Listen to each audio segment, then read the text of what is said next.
That the home cooking will get them their first W at Camden Yards, and that the home crowd will cheer them on against the Yankees.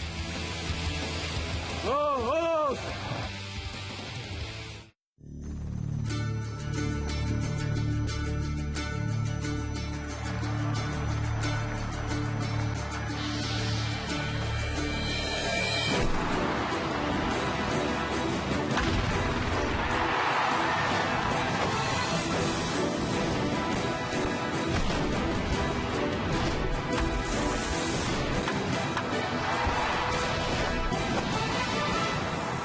It's the Orioles on Masson, and the Birds are mighty happy to be back in Birdland as the Yankees are in town for the first of three and to kick off this homestand. Hi, everybody. I'm Gary Thorne. For the Orioles, it did get better on the road trip. There are some bats that have come alive. The starters have continued to perform well. The bullpen, that's a mess. That's going to have to be figured out. But for the Orioles, hopefully enough to get them some wins against the Yankees. And certainly for the starter tonight, it's about time. Take a look at the numbers right now in Major League Baseball. They are the lowest ERAs of pitchers who do not have a win. Zach Greinke, then Kevin Millward and Jeremy Guthrie. Then you've got Deese and Clayton Richard, 2 of the 5 in that list of the Orioles. You figure when you're pitching that well, you ought to have at least one W. Yeah, and he's doing exactly what the Orioles wanted. He's kind of led the staff as far as helping a lot of the young pitchers. His control, with the exception of the 6th inning when he had a leadoff walk up in Seattle, and he was pitching against Felix Hernandez, but only one run up to that point. So he's mixed his pitches. He's shown, I think, all the young pitchers that this is not about throwing the ball, it's about pitching. So the only thing that has really kept them from winning is the fact that they just haven't been able to score runs, and hopefully that'll change. You're going to have to do it against Phillip Hughes, who had a no-hitter going into the 8th inning, who's pitching for the Yankees tonight. And Kevin Millwood went the distance in the ball game last time, a complete game loss against Seattle. It was a 4-1 ball game, and has happened to Kevin most of the games early on this season, Jim. It's been one inning that has cost him a game. Yeah, and of course when you're not getting a lot of runs scored, Gary, that could be the difference. And again, he cruised into the 6th inning. He started that game with 20 strikeouts, only 1 walk in his first 3 starts. And again, when you have a bad inning against somebody as Felix Hernandez, who was overpowering, that'll be the difference. But again, this is a game where you can go out and pitch the best game in your life, but it's a team game. You have to play in concert. And we saw a little bit more of that in Boston over the weekend for the Orioles. So let's hope the bats do come alive. And again, they're going to have to do it against a tough young right-hander. And the Orioles knew they were going to be in the midst of a very tough set of games here because they've got 12 in a row, including the 3 that were played in Boston against the Red Sox and the Yankees. But these are the division teams the Orioles have got to beat. Many of the players have said, look, let's just get to it right now and find out where we are and make ourselves better against these guys. Well, they are the world champs for the 27th time. And, Miguel Tejada, big headline today. And I said, you really, that was kind of really out there for an older guy, and he says, I feel like I'm 15. So anyway, I'll tell you what, he had a very good weekend up in Boston. Good to see him back, and hopefully they'll be able to score some runs. All right, we are set to go here at Camden Yards. It's the Yankees and the Orioles. When we come back, we'll check the starting lineups for the ball game.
Airlines.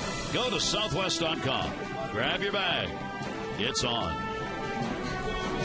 Mostly clear skies here for the start of this series at Camden Yards tonight. We welcome all of you. Let's take a look at our train.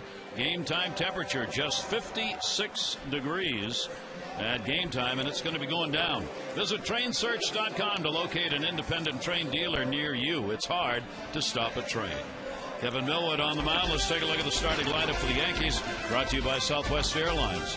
It'll be Jeter, Gardner, and Teixeira, Rodriguez, Cano, and Posada. Granderson swishes the DH tonight. Randy Wynn's going to get his second start in right field. A-Rod, 585 now, career home runs, 8 on the all-time list. And let's take a look at our scouting report. Kevin Millwood, well, why me? Only 8 runs in those 4 starts. We talked about that in the opening. Maybe that'll change tonight. Millwood 35, Phil Hughes is 23. So again, experience versus youth, and get it right. All the home runs, and there will be some pretty formidable right-handed hitters in the lineup tonight that Kevin Millwood has thrown this year has been against right-handers.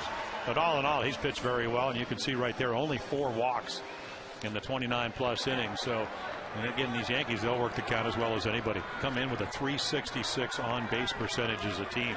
Kevin Millwood has been phenomenal in getting leadoff batters in an inning off. He's retired 79% of leadoff batters in an inning, and that helps the pitcher's cause.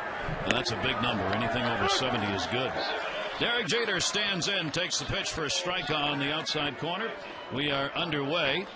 Wind down at home plate tonight was blowing in a bit, even though the flags appear to be headed out. Jeter, well, look at that one outside, 1-1. Jeter is 8 for 25, lifetime off the Orioles starter. Most of these Yankees have had a number of at-bats against Kevin Millwood over their careers. 1 ball, 1 strike delivery. Right-hander will just miss outside with it, 2-1. Well, there you go. That's what you're staring at. Pretty good company right there, wouldn't you say? 7 200 or more hit years. One of them last year. Chopper is short is Torres. Always that big first out, 1 away. Well, take a look at the way he holds his fastball. There's the 4-seamer. He will also turn it over, hold it with it. The big curveball. He threw a couple of those up in Seattle. Doesn't throw a lot of them. Slider. Throws that very much like a cut fastball, and then the changeup. And I think we already saw that. Able to keep the ball down to Jeter, get the ground ball and a hitter's count. Kevin is not allowed a run in the first inning of the starts that he has made so far this season. He faces Gardner, who's making the start in left field. 2 for 5 off Millwood. Shows bunt. Yeah, you can see everybody in the infield coming up because Brett Gardner, 9 steals if he gets on out of 10 attempts. Everybody's in. Gardner tied for the league lead in stolen bases coming into today's play. 1-0 delivery to him. The breaking ball off speed is in there for a strike. Those who follow the Yankees say Gardner in left field has been even better than anticipated, that his play defensively has been Gold Glove caliber. And at the plate, that 327 average, 7 walks, 9 strikeouts, 5 RBIs. Nothing wrong there either. That's going to catch the inside corner. A little quick pitch right there, and a 1-ball, 2-strike count. Yeah, the ability again to throw your strikes with good movement. You know, there's looks like a changeup maybe that comes back. Maybe it could have been a fastball. His fastball usually around 89 to 91. 1-2 delivered, just missed up high. Well, Wally Bell supposed to ring him up. Wally Bell's supposed to ring the bell right here. Boy, he ducks this one. Good idea of the strike zone. You can see he had the top limit of it, but doesn't get the call. 2-2 delivery on the way. Gardner will blip that one to center. Jones started in, backs up. He's got it. And there are 2 down. Well, the one thing, Gary, and you know, you've been around the game so long, is that you can set the tone how you pitch these Yankees early on. And you get Jeter out, you get Gardner's been hot out, and now, you know, it's never good to pitch to Teixeira. He has been struggling, but always a threat. Look at those numbers. These are the lowest batting averages this season right now for those among the regulars. Nick Johnson's not starting this game. Mark Teixeira is. Who would have believed that, though? The lowest batting average coming into today's games in the majors would belong to Mark Teixeira. Well, that's the way it has started. He's never had April as a month that he's really enjoyed very much, and this one is one of the worst. He does have, though, 2 home runs and 8 RBIs. 8 RBIs to go along with the .119 average is pretty good. And he's got 13 walks. I mean, Nick Johnson, along those guys that have the low batting average, has been on base 18 times, bothered by some back stiffness, so he's not playing tonight. Millwood trying to get the 1-2-3 inning. That is going to miss up high in a 2-ball 1-strike count. And he does all the right things. And when you talk about Mark Teixeira, I mean, last year with the World Baseball Classic, he said, I'm not playing in that as much as I'd like to represent the country. I'm going to spring training. I'm going to meet my teammates, get ready to have a good start.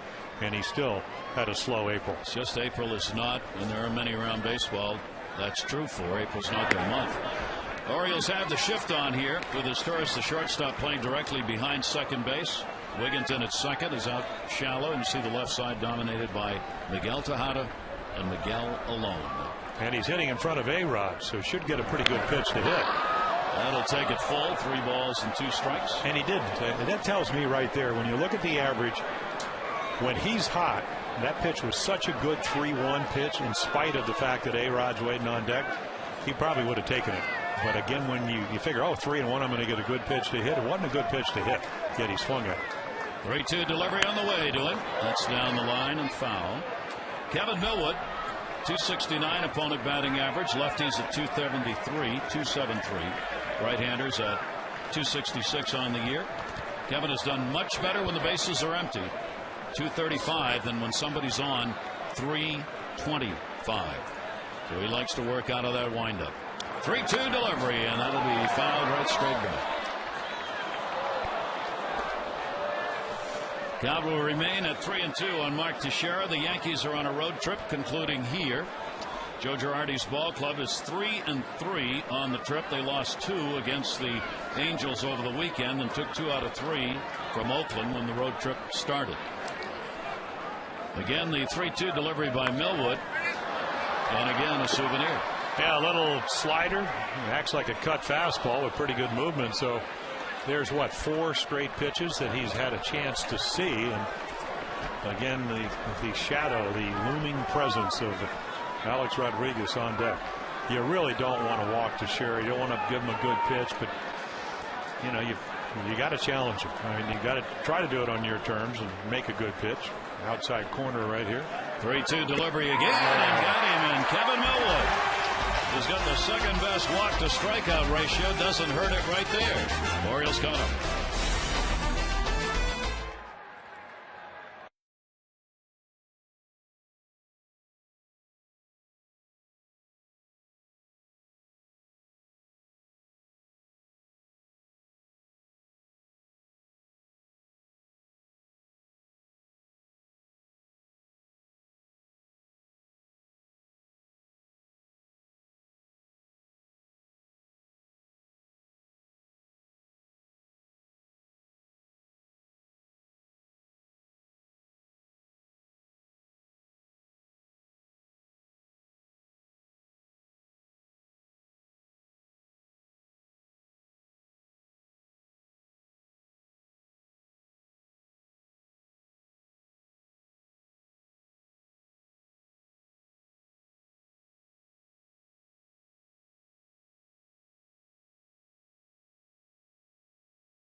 Orioles are looking for their first win here at Oriole Park at Camden Yards. 0-6 in the first homestand. Let's take a look at the starting lineup for the O's, brought to you by Southwest Airlines. Jones, Markakis, and Wieters, Tejada, Scott, and Wigginton. Hughes, Reimold, and Astoris. Ryan Hughes with that 4 for 9, 2 RBIs, and a double to begin his major league career. Take a look at Phil Hughes, the 6'5" right-hander out of Santa Ana, California. No-hit stuff. 1 hit in the first 7 innings, or actually 7 in the third. Eric Chavez hit a ball off him. Raining runs when he pitches. It does rain runs, contrary to what's going on with Kevin Millwood. And then lifetime numbers, and those are over again at 23. Those are when he was much less experienced, 2-2 with a inflated earned run average. And Adam Jones will lead it off. Adam comes in with a 3-game hit streak. He's got a 4 for 8 and a homer off Hughes in the times he has faced him. A couple of the young players of the game. And Jones will take the pitch outside for a ball. Something the Orioles have not done a lot of, with the average of 212 and 3 home runs. Hitters, they get a little overly aggressive. The Orioles have gone after some pitches, which have helped the pitchers a bit, and so they tried in that Boston series to be a little more patient, and in fact were, and it helped them out getting a win in that final game of the series. Adam, 1 ball, 1 strike.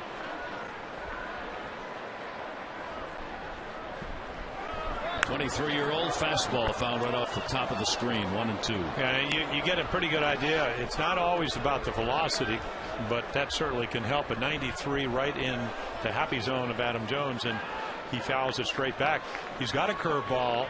Terry Crowley said, the scouting report said that's the Oriole hitting instructor, used his cutter against Oakland a lot, and then all spring long he was working on a changeup. So he's got 3 or 4 pitches to try to get you out. 1-2, and that is going to miss down low. He wants to use the changeup, he said, more than he has in past games that he's pitched. He's trying to go to it more and more. He's trying to get to the point where he will throw the changeup at any point in the count. That's what he's trying to get to with that pitch. 2-2 delivery on the way. Jones hesitated, drives it to center. Granderson is there. Adam double clutched on that, still drove it to deep center. Nick Markakis, a bat that has become hot for the Orioles, and none too soon. He found it at the end of the road trip and comes back home with a 4-game hit streak. 8 for 17, 3 doubles.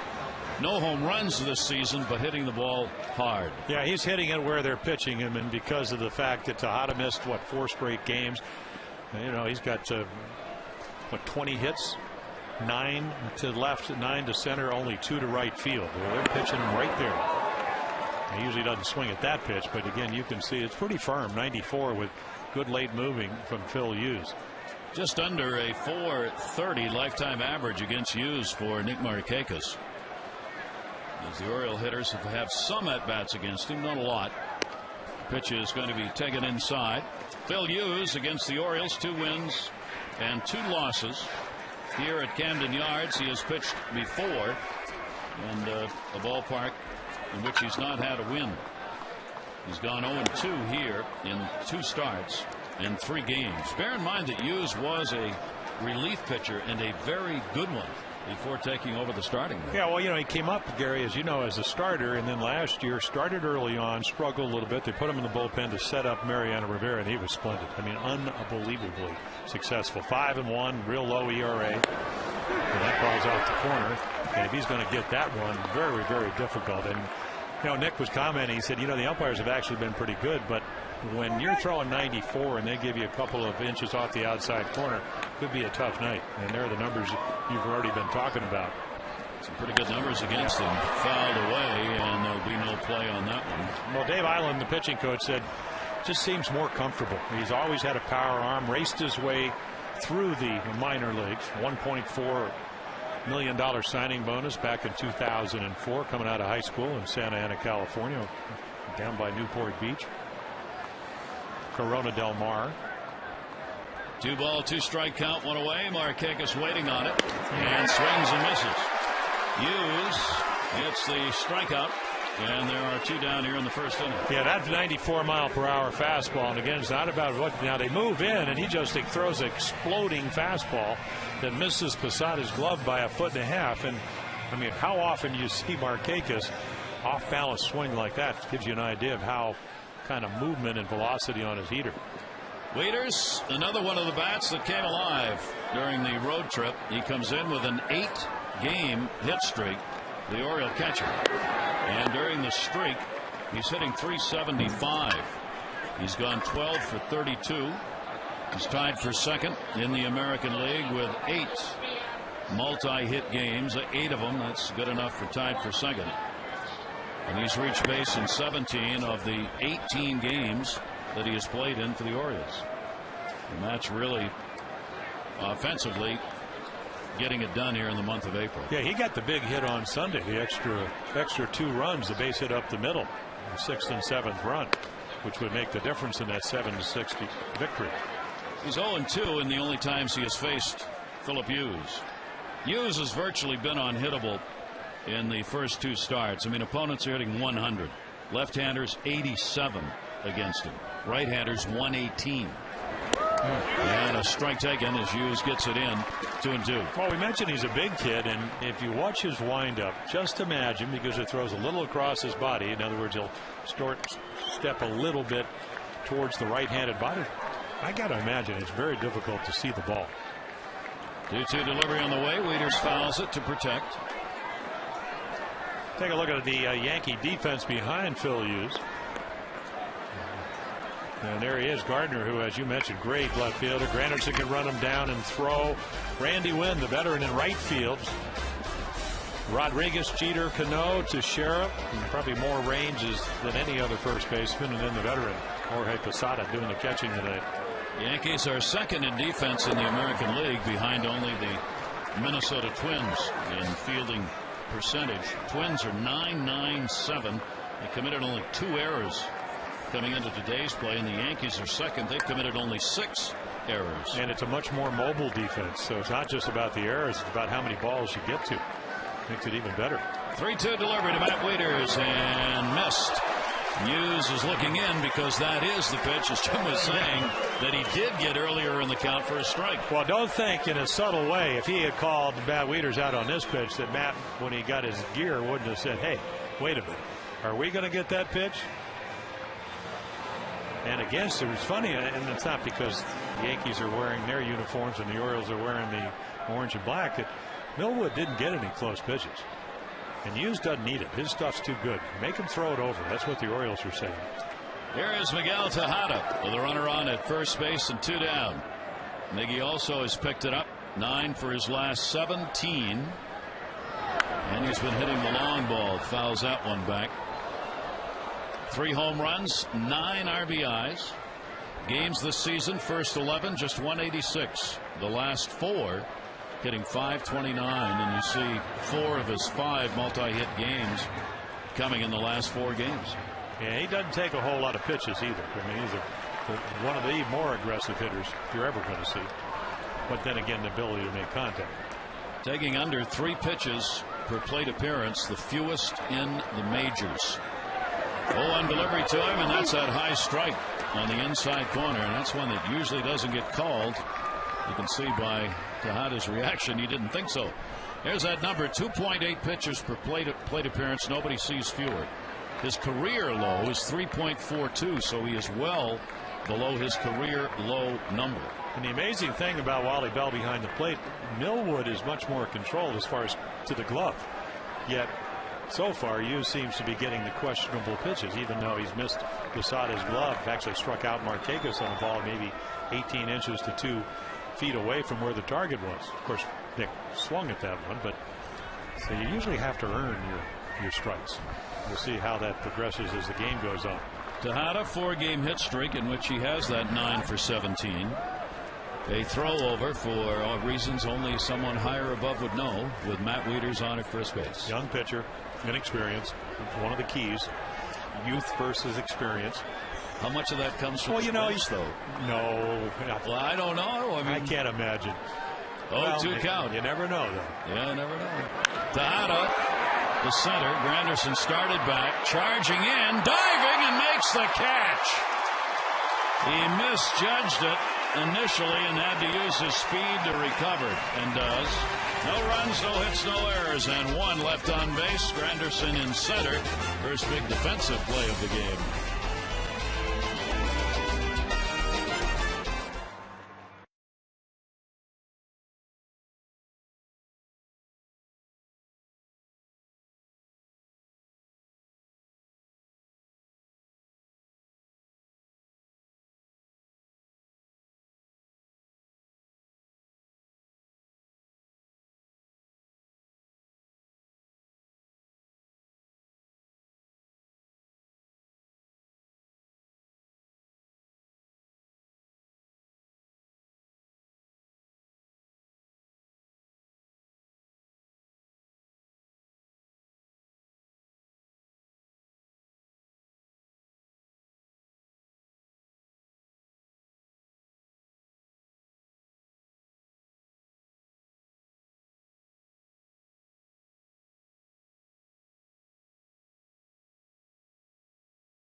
league last year. Our Luna doubles board. Here's A-Rod.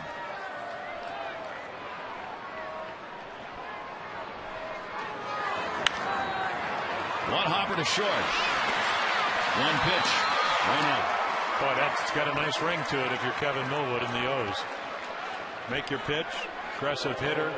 As you mentioned, 585 home runs coming off. Really, probably that's, at least in baseball world, set him free. That great postseason with the 6 home runs and 18 RBIs. So A-Rod, hits a pitcher's pitch early on. That's exactly what you want. Not for him, but if you're Kevin Millwood.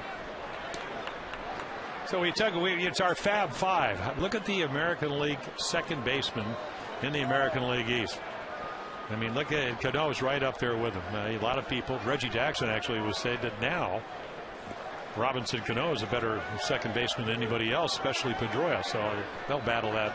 We'll see, but he's a pretty special player, and it seems like he's maturing very quickly in all phases of the game.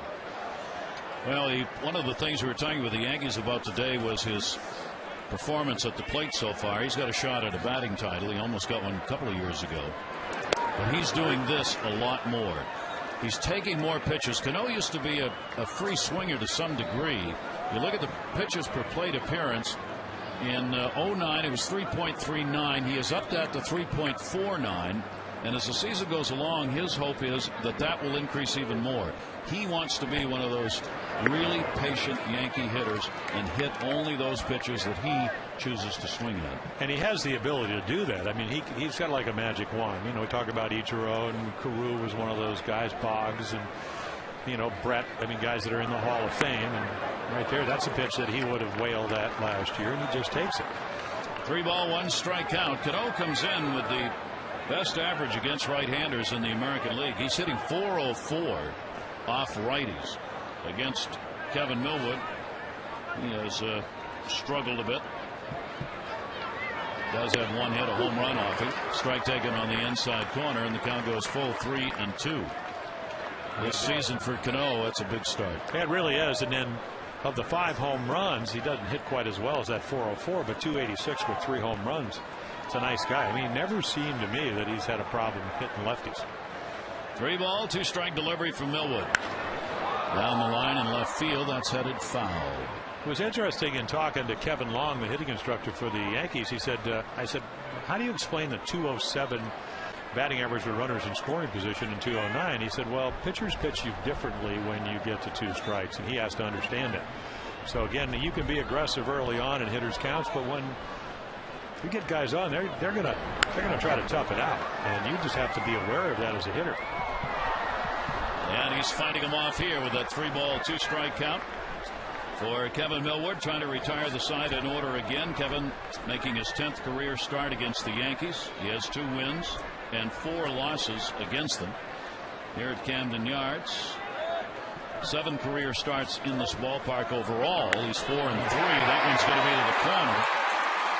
Markakis off the wall is going to hold Cano to a long single, and Cano is the first base runner for the Yankees. Yeah, he's pretty used to that because we saw a lot of that in the new Yankee Stadium. I mean, his ball just whacked. It gets just a little moving cutter, maybe a slider in the middle of the plate, and that's not going to get him out. And then right there, you can see the spin. It's not a conventional fastball. Ends up in the middle of the plate, and the way he's hitting. So what? That .404 gets even higher against right-handed pitching. He's on. That's a 6-game hit streak now for Cano. And here's Jorge Posada. Posada, switch hitter, batting left here on the season so far. 289 left, 375 right. He has 4 home runs. He's hit 2 each way. Posada's 3 for 14 with a home run lifetime off Millwood. Robinson Cano back to the bag. Cano with a couple of stolen bases in 3 chances.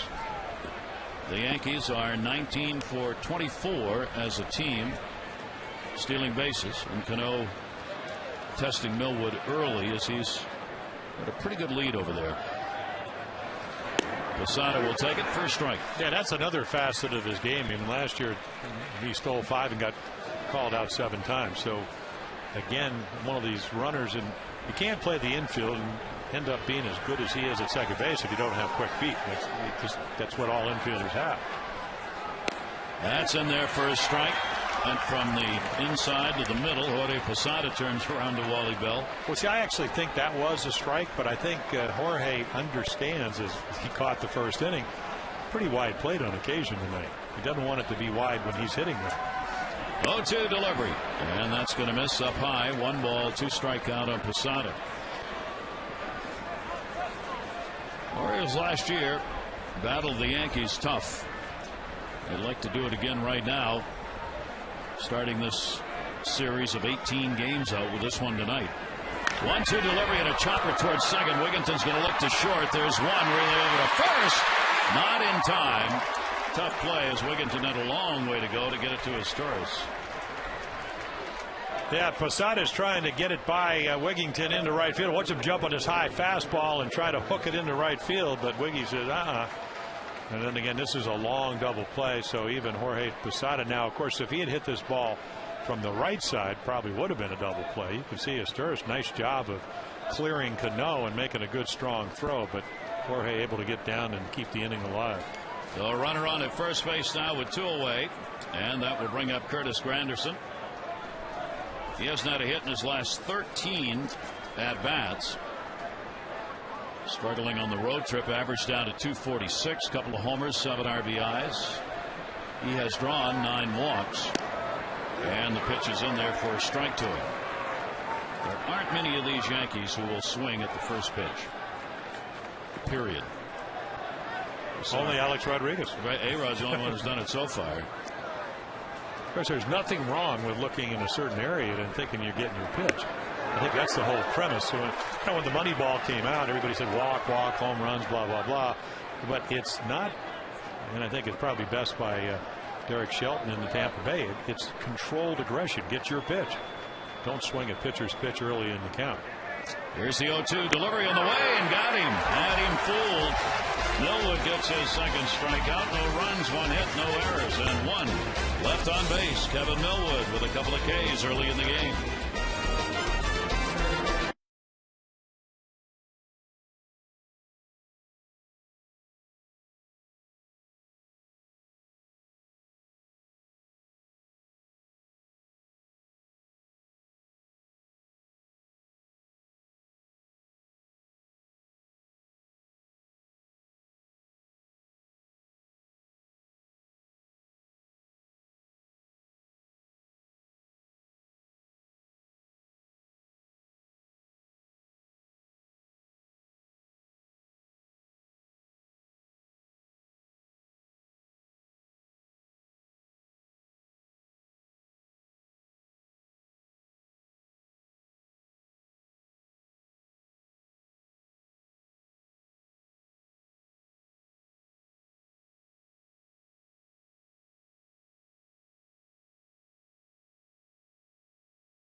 Of having consistency in 2 areas. He said the leadoff man and the closer. He said look at a team like the Yankees. They have Derek Jeter and Mariano Rivera. Imagine them playing without those 2 players. Well, I asked Mark Teixeira that question. He said I can't even imagine that. Having those 2 players there has been a big reason for our success over the past decade plus. He said they're 2 of the best players in the game, and there's comfort in knowing that Derek Jeter is always going to set the tone and Mariano Rivera is always going to come in and close the game. Well, look at the Orioles on the opposite opposite end of that spectrum. Right now they're playing without a leadoff man, and Brian Roberts, Adam Jones is trying to fill that role, but it's obvious that that hole is glaring. And as for a closer, Dave Tremblay said before the game, I don't have a closer. It's up for grabs. Whoever wants it needs to come and take it. So until the Orioles are able to find some consistency in those two crucial positions, it's going to be very difficult to move away from these struggles, Gary. Yeah, and he was very clear that, in fact, the entire bullpen now is up for grabs. No closer, no setup, and really doesn't have him lined up in any particular way. He's going to put in the ball game at any given moment whom he thinks gives the Orioles the best chance to get the outs. Yeah, and then that's where the problem lies. If you think this guy can do the job, it's up to him to do it. And that's the point that I think, as a former player, hey, if they give you the opportunity, it's not like just because you've never closed, it doesn't mean you can't. But Jim Johnson is certainly capable, stuff-wise, now, whether emotionally or whatever, to be able to close. There are a lot of guys out there that could come in and pitch the ninth inning and get 3 outs. They're going to get an opportunity. They need to seize that opportunity, or otherwise this club isn't going to move forward. Clay Meredith did. Yes, he did. He got a save, first opportunity he had. Luke Scott, designated hitter in this ball game, and Scott will take it outside. He is 4 for 7 lifetime views for Luke. Scott with a couple of home runs, 7 RBIs, trying to get the average going. He is at 207 on the season. Luke coming off a 6 for 33 on the road trip. Phillip Hughes with a 2-2, and Scott again will pump that one back. Hold the count at 2 balls and 2 strikes. Yeah, I'll tell you, that 88-mile-per-hour slider down in the middle of the plate is going to go a long way if he makes another mistake. When you throw a 94, boy, you better get it going. And then when you throw 88 in the middle of the plate, you are going to speed the bat up. And they have it down as a slider. So I think that's that cut fastball that the scouting report told him about. 2-2 delivery coming, and Scott, a broken bat, base hit out of the reach of Jeter. So the Orioles get the leadoff man on against Hughes, who retires 71% of such leadoff batters. O's and Yankees continue their series, Oriole Park tomorrow and Thursday. Both games 7:05. Good seats still remain for this great rivalry. Help paint the park orange. Buy your tickets in advance and save 888-848-BIRD or go to Orioles.com. A football-like dressed crowd for this one. 56 when we started. Temperatures going down at least into the mid-40s, and in the valleys outside the city it's supposed to be in the 30s. Really? High 30s. I'm glad I bought this. Oof. Not only bought but brought. Brought and bought. Or bought. Well, I had to get it in San Francisco because if you try to find a raincoat in Palm Beach in April, it's going to keep you warm in Seattle and Boston. Not going to work. Nope. Not. Even though I still have Tom Davis's, where we could huddle. Everybody in the booth could all get in that. Yes. It was a freebie though, so I guess I shouldn't be complaining. That. No. Sorry, Tom. Orioles hotbed, as it has been for the month of April, belongs to Ty Wigginton. He is 5th in the league in home runs, 4th in the American League in slugging. The road trip, 324, 4 homers, 9 RBIs. Really got it done. Again, Hughes making throws over. You have to believe to try and pick up that half step for the potential double play. I don't think so. You don't think he's not going to run? Well, I tell you what, you're his best friend because Luke's not running. I mean, you just got to concentrate on the hitter here. Now, the one thing about the Yankee catchers are not doing much of a job. Cervelli, who last year threw out, I think, over 60%. Francisco, he's 0 for 5. And Posada's 3 for 15. And it's not always their fault. Last year I think the concern for Jorge coming off shoulder problems was could he throw, and he actually threw pretty well last year. George, as he's affectionately known by his teammates, heads back behind the plate. Or if you've seen the commercial with he and his manager in it, George, it's for you. A 2-strike count. There's Joe Girardi, his acting teammate. See, that's a bad commercial, though, because I can't remember who it's for. I can't. You know? Okay, never mind. It's probably a competing interest, so we don't want to. Yeah. All right. It is. 0-2 count. Scott on at first base, nobody out. Even though Masson is on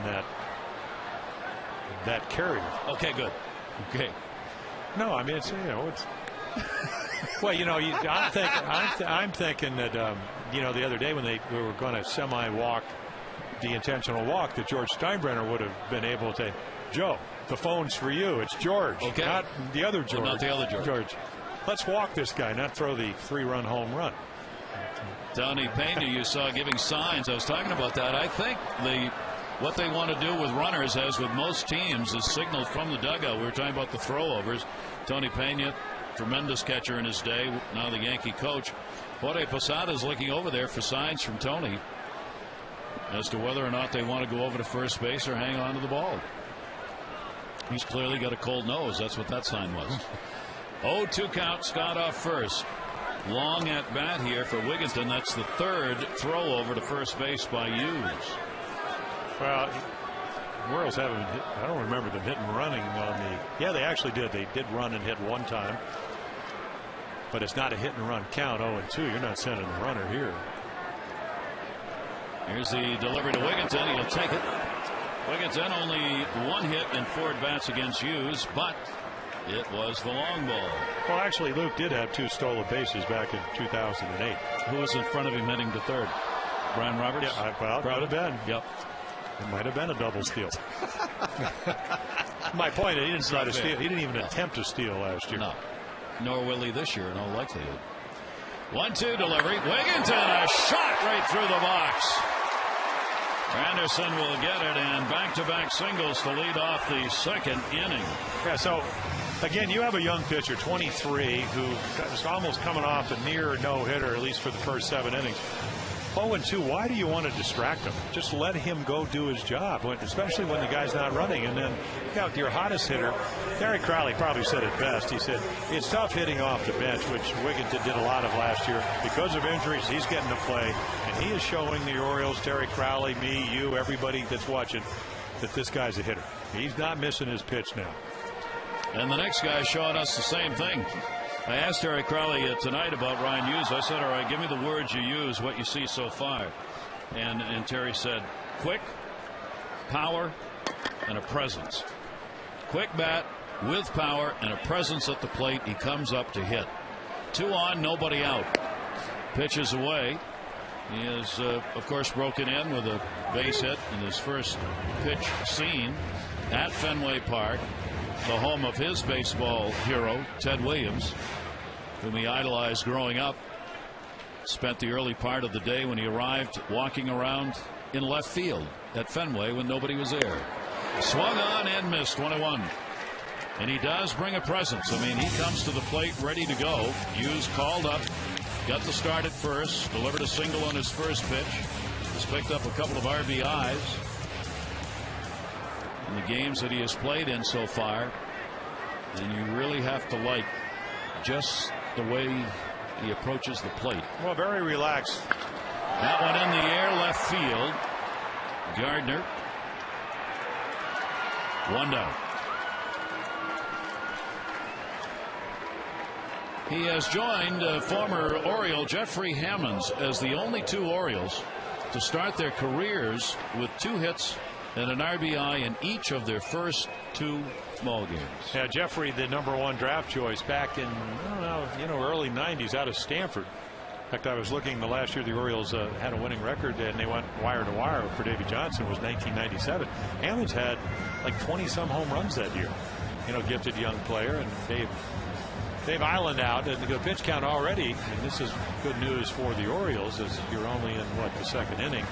36 pitches, so they'd like to run that pitch count up. The Yankees bullpen has, if there has been a problem for this ball club, which comes in 12-6, it is the bullpen which has been hittable. Well, compared to the starters, that's a good point. They're over 4 runs a game, but the starters are right around 3. And that is taken up high.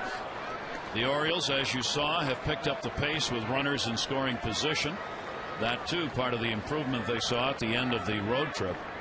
They hit well over 300 against the Red Sox in the 3-game series. Reimold batting in the #8 spot. He's batted 1st and 8th now in the last couple of games. Takes the pitch up high. He's waiting, and the count goes to 2-0 from Hughes. Yeah, he hung a cutter, then just kind of rushed a little bit, got the fastball up. So a great hitting count to a pretty good fastball hitter. To me, I mean, I got to think that Phil Hughes is going to be pretty predictable here, especially when he's struggling with his command. You can look for a fastball. I'd be surprised if he gets something else. 2-0, and it's outside. We're talking about the starters for the Yankees compared to the bullpen. The Yankee starters have a 3.59 ERA. That's fourth best in the league. Their bullpen is 4.04. That is eighth in the league. The Orioles would like to get those starters out and that pen in if the numbers mean anything. 3-0 count. Runners on first and second. One down. Reimold taking. It is in there for a strike. And he ought to get another one right here. They let him hit away 3-0 in Oakland. Hit a double off the top of the wall. After Rajah Davis's big leap got it over his glove. Orioles got a chance here to get to the Yankees starter. 3 ball, 1 strike count. Hughes loads him up. Well, there's a Nolan Reimold that we know from last year. You know, a guy that's been struggling, especially with runners in scoring position. Only 1 for 15, and he takes a close pitch and loads him up. So as Turris is going to bat with the bases loaded against Hughes. And with Island going out and Jorge Posada having gone out a couple of times, clearly there are things the Yankees are concerned with early regarding Philip Hughes here in the ball game. As Posada's had a couple of discussions. Well, you know, you're only as good as your next start. So again, the no-hitter into the 8th inning against Oakland. Chavez broke it up. So this is a young pitcher that, you know, had a good spring, a little cooler, as you mentioned tonight, than it probably was in Oakland. So I think at 23, I mean, you know, we're not talking about Burnett or, you know, talking about Pettit. This is a little more high maintenance because of his lack of experience. As Torres is 1 for 8 with runners in scoring position on the year. He's got the bases loaded here with only 1 away. Yankees playing for 2 with A-Rod in at third to guard against the bunt. But Hughes right now can't find it. Well, and just think back again. You get the leadoff batter, Scott, and then he's thrown over to first base with Scott there for no reason. Got out of sorts. 0-2. Wigginton hits the ball back up the middle, and then he lost his command. 2-0 delivery on the way to his Torres. He'll take it, and it's ball 3. And now Wally Bell behind the plate as the umpire is saying, you know what, you're going to have to earn some strikes. And he's all over the place. Orioles with the bases loaded have gone 4 for 6, collecting a total of 8 RBIs in these situations on these. Check that, 5 for 11. And the pitch is ball 4. He walks in a run as Torres 4 straight gets the RBI. Luke Scott crosses. Take a look. You need to throw a strike, but again, there's a first pitch curveball, fastball not even close. That one a little bit closer, but it cuts. And then ball 4 well out of the zone. Been there, done this. It's very difficult. You have to really, you have to try to think about where your release point is, and for a young pitcher, sometimes that's hard to do. Well, he's had trouble with the walks this season. I mean, that's going to be 9 walks in 14 innings that he's surrendered. Now he does have 17 strikeouts, but he's walked some people. So if you're Adam Jones, you better look for a ball right in the middle of the plate. Be aggressive, but on your terms. A little breaking ball that time is in for a strike. Jones flied out his first time up. Yeah, I think that's that cut fastball. Yeah, and the bullpen's active. Yeah, we saw Sergio pitch at spring training and last year.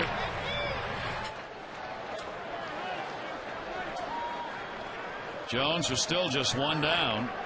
Hughes a ground ball away from getting out of it. Jones a hit away from breaking it up. A-Rod 1, relay Cano, and there's the double play he needed. We'll see how that looms in keeping him in the ball game. The Orioles get a run on a couple of hits and a bases loaded walk, a 1-0 lead.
Wynn having surrendered the 8th most hits in the league, but he's tied for 9th in strikeouts and the 3rd best fewest walks per 9-inning number. He's walked only 4 in 28 2/3 innings.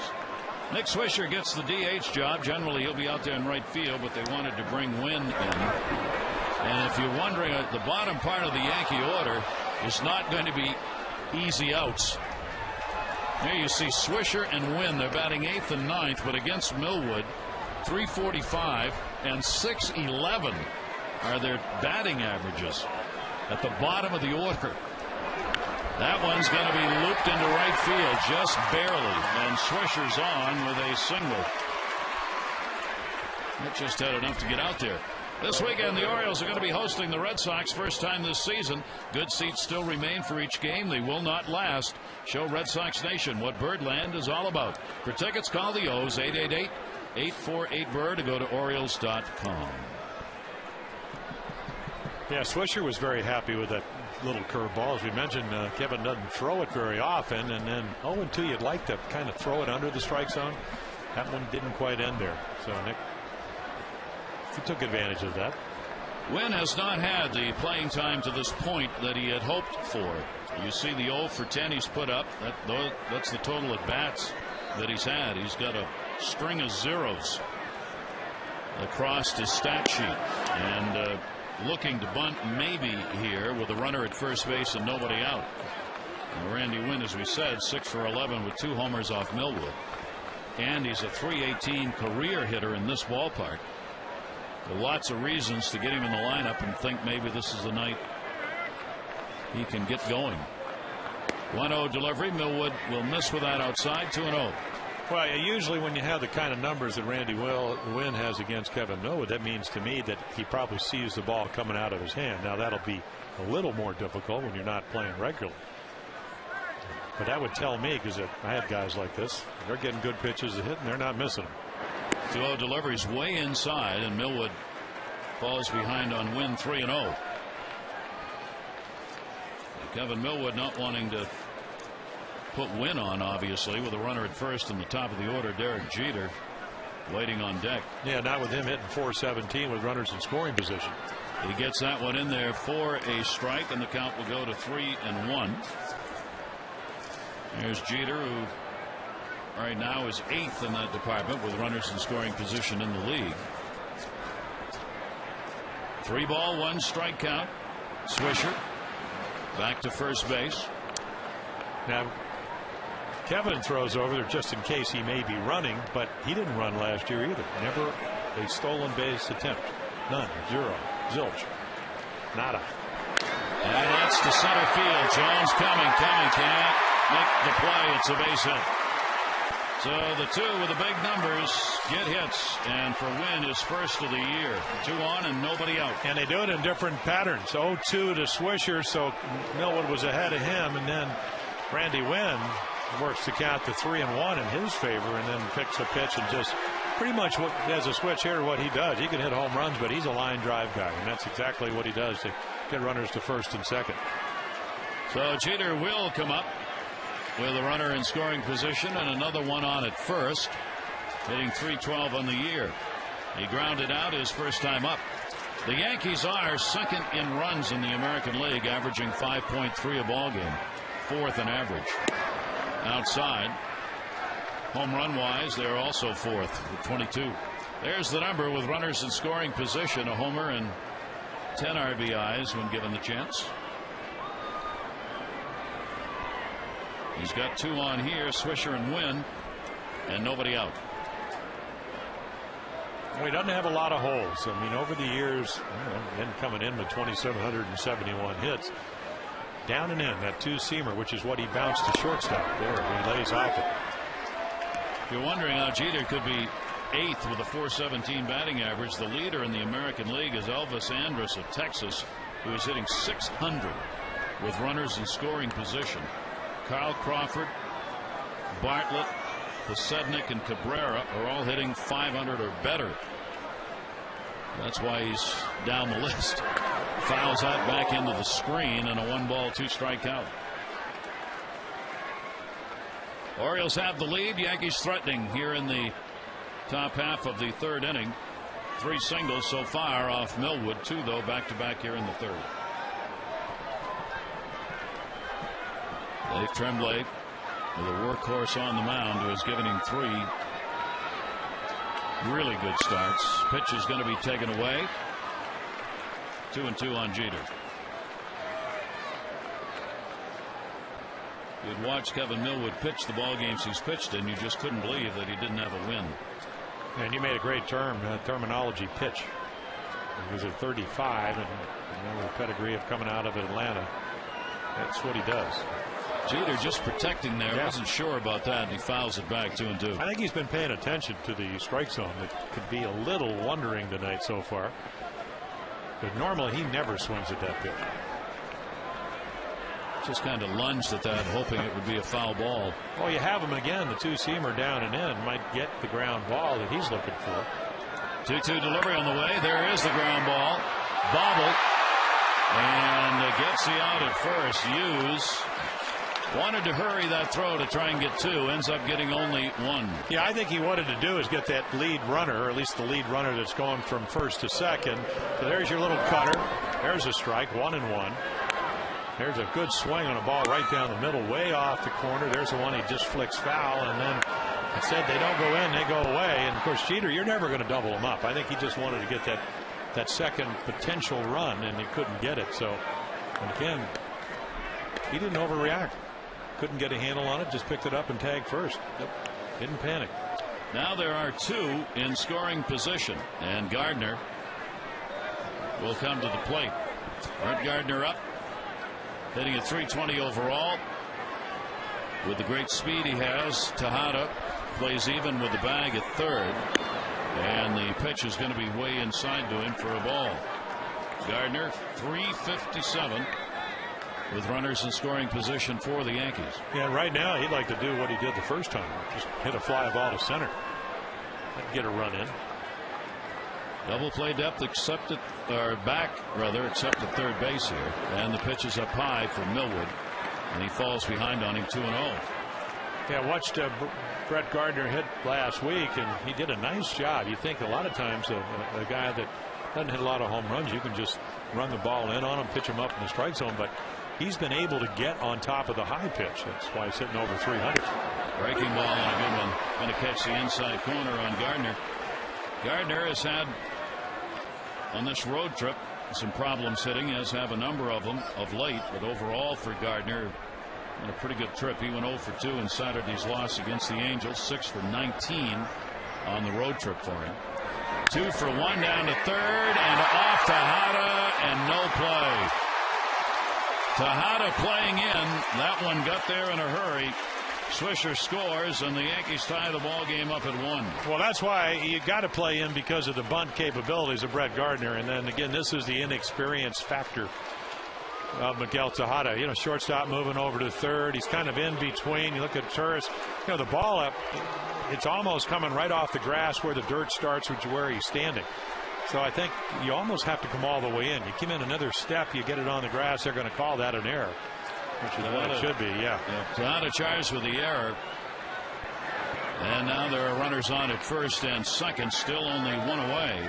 And Mark Teixeira, strikeout victim, his first time up, 1 hit in his last 13 times to the plate.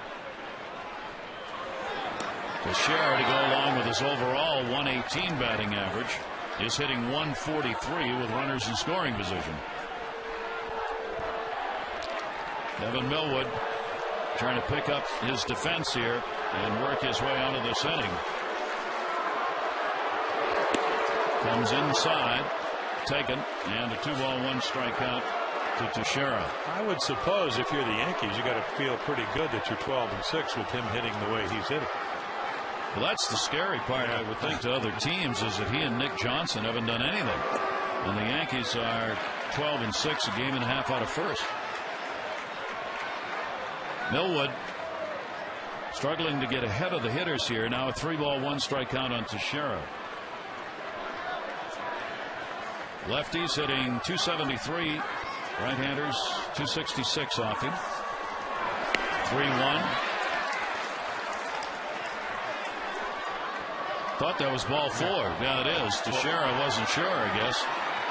Well, that's the kind of focus he's probably had, hitting 114.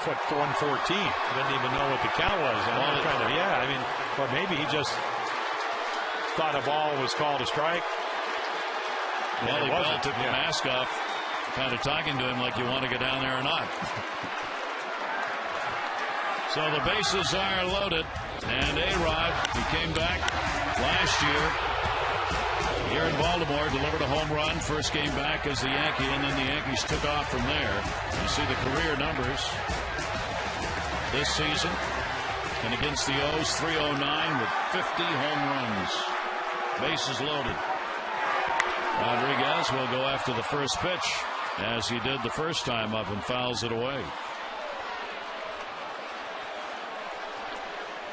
So, Wynn, who got a single at third. Gardner reached on an error. He's at second, and Teixeira with a walk is at first.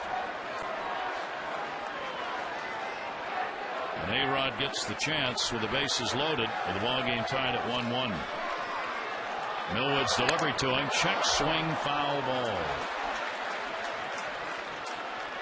No, Kevin earlier in the year against Toronto was kind of cruising along into the 8th inning, only 84 pitches. Miguel Tejada unable to come up with the ball, and then back-to-back home runs changed the fortunes of that game. So you hope that's not the case tonight. A-Rod 1 for 2 with the bases loaded this year, both singles, 18 career grand slams. And the mantra for starting pitchers: when somebody makes an error, you try to pick them up. You can't always do it, especially when you're in the heart of the lineup. 0-2 the count. A-Rod will foul it off the fist. Yankees have gone 8 for 26 with the bases loaded. Tells you something about their patience. They've been able to pick up 21 runs with the sacks full this year. The ball club with a couple of people not hitting very well. Well, who's in trouble here? Kevin Millwood. I mean, I think that's what hitters sometimes fail to understand. I think the Yankees got a pretty good grasp of that. 0-2 delivery again, fought back. I mean, when you get the bases loaded and 585 home runs, it's not that Kevin Millwood hasn't been down this road, because that's why, I mean, he's a pretty special pitcher, coming off a 13-game win season down in Texas at a hitter's ballpark. So it's not like he's panicked, but the only good news about it is he got him 0-2, so maybe he can get him to swing at the ball out of the zone. That 0-2 delivery is a breaking ball outside. Wieters blocks it, and a 1-ball 2-strike count to him. That's how this whole inning started, an 0-2 breaking ball to Nick Swisher, and didn't really get it where he wanted, and Swisher singled into right. Frank Robinson next on the list. Down to third, there's one, and that's it. Hit so hard, the runners didn't have time to get off the base. Well, I told you, Miguel Tejada said, I feel like I'm 15. You better have the reflexes of a 15-year-old, or this ball is scorched. Wow, what a great view right here. I mean, you can see him center that ball, and again, if it's in the air, it's going out of here. That's a great story about Frank Howard hit a ball that Brooks jumped for and it went into the stands. Surprised he didn't catch it because he was Brooks Robinson, but rising. Yes, it was. All right, Robinson Cano extended his hit streak to 6 with a single in the second inning. Bases remain loaded, but now there are 2 down. Cano, he had a bases loaded walk, and the only time he's had the sacks full this year. And he'll foul that one away. Millwood going to work his way out of it. Well, a great mound present for Kevin Millwood. And if you're a young pitcher, I learned from Robin Roberts and some of the other veterans around the ball club. If you're a young Oriole pitcher, this is what you want to pay attention to. Not panicking. The game's not speeding up. He's got one of the best hitters at the plate. Going to still try to make his pitches. Doesn't mean it's going to work all the time, because that's just not the way the game always goes. But one of the reasons Kevin Millwood was acquired, obviously, 1, because they needed a starter, but 2, they wanted a veteran starter whom the youngsters could look to. And he has been that. 1 ball, 1 strike count. Sacks loaded, 1 run in that came on the walk surrendered. Teixeira got 1 error. Gardner reached a couple of singles to create the RBI. Here's the 1-1. floats that one outside, and a 2-ball, 1-strike count. And you try to learn from your past at bats, and what he hit the last time that could have been a double. No, he hit a sharp line drive off, put a couple of hops off the right field wall. Markakis played it into a single. So you're trying to figure out, what did I do last time that, and now of course the count's getting in Robinson's favor. What can I do this time? And it's difficult because this guy can cover the whole plate. 2-1 delivery, fly ball right field. Nick Markakis. He's under it. And a great job by Kevin Millwood. Only 1 run in on a couple of hits and an error. Yankees leave the bases loaded. 1-1.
Red Sox will be coming in. 1-1 ball game as we go to the bottom of the 3rd inning. All these 3 games against the Yankees are 7:05 start times. It will be Jeremy Guthrie and CC Sabathia tomorrow night. Brian Mattis and A.J. Burnett both 2-0 in game 3. Here's Nick Markakis. Strikeout victim, first time up against Phil Hughes, who has walked 2 and struck out 1. 1-2-1 for the Orioles. They've left 3. 1-3-0 for the Yankees. They have left 4. And that was an earned run, by the way, in the 3rd inning. 0-1 delivery. Markakis will take it inside. The Orioles facing tonight Philip Hughes with that 100 batting average. That's the lowest average of any pitcher so far. CC Sabathia, teams hitting 161. That's the 3rd lowest average in the majors.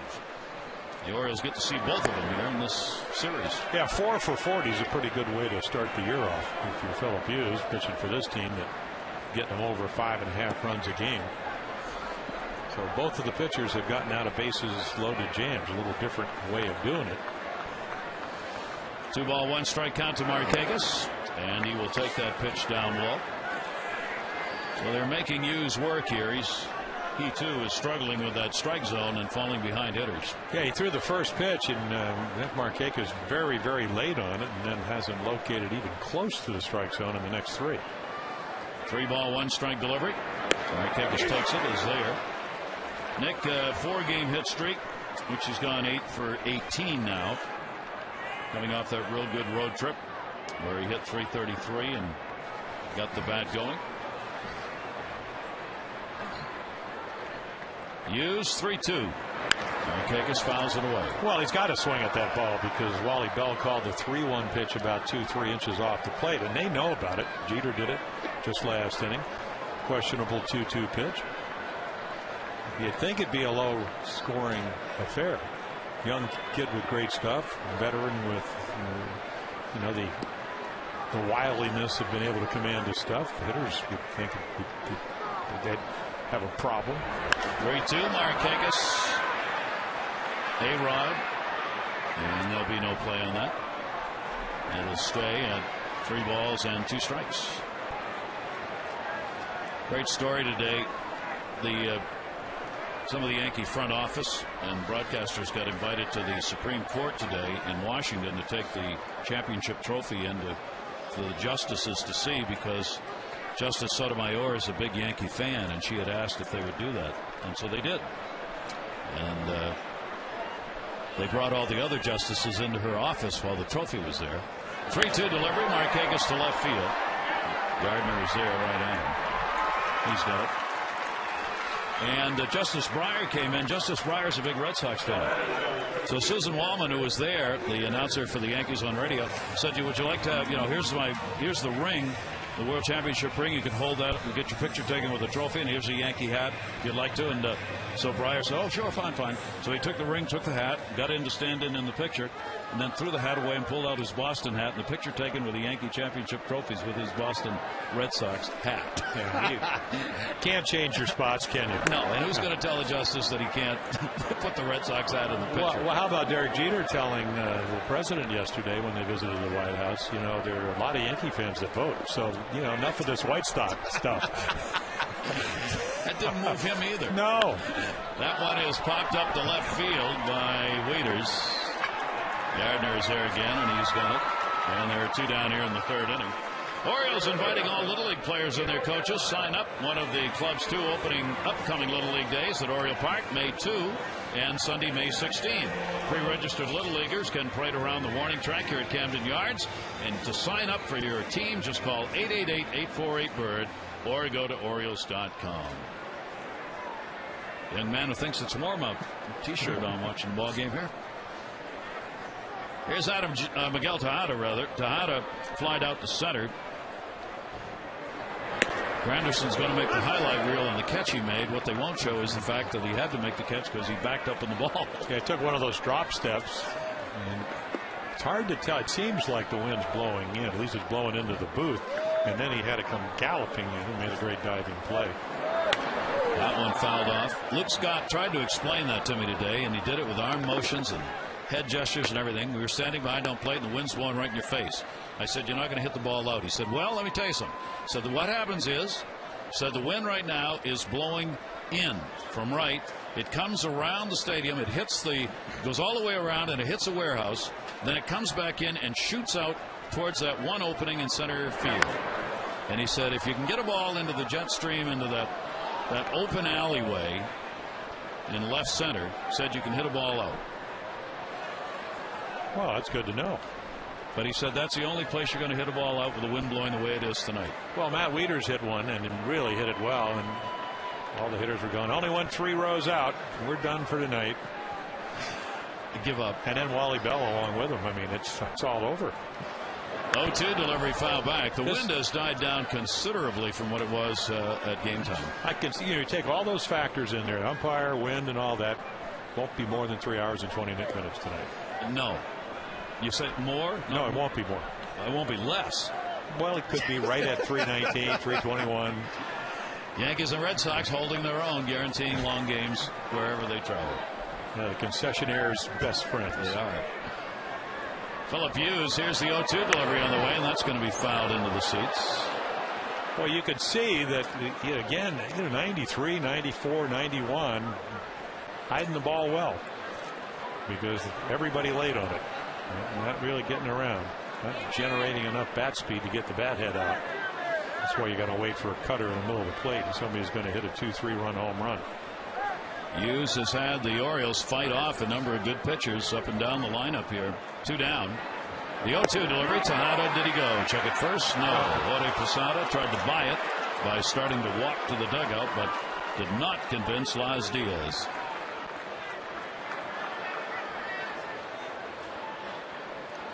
One and 2. Well, this is what Laz is looking at.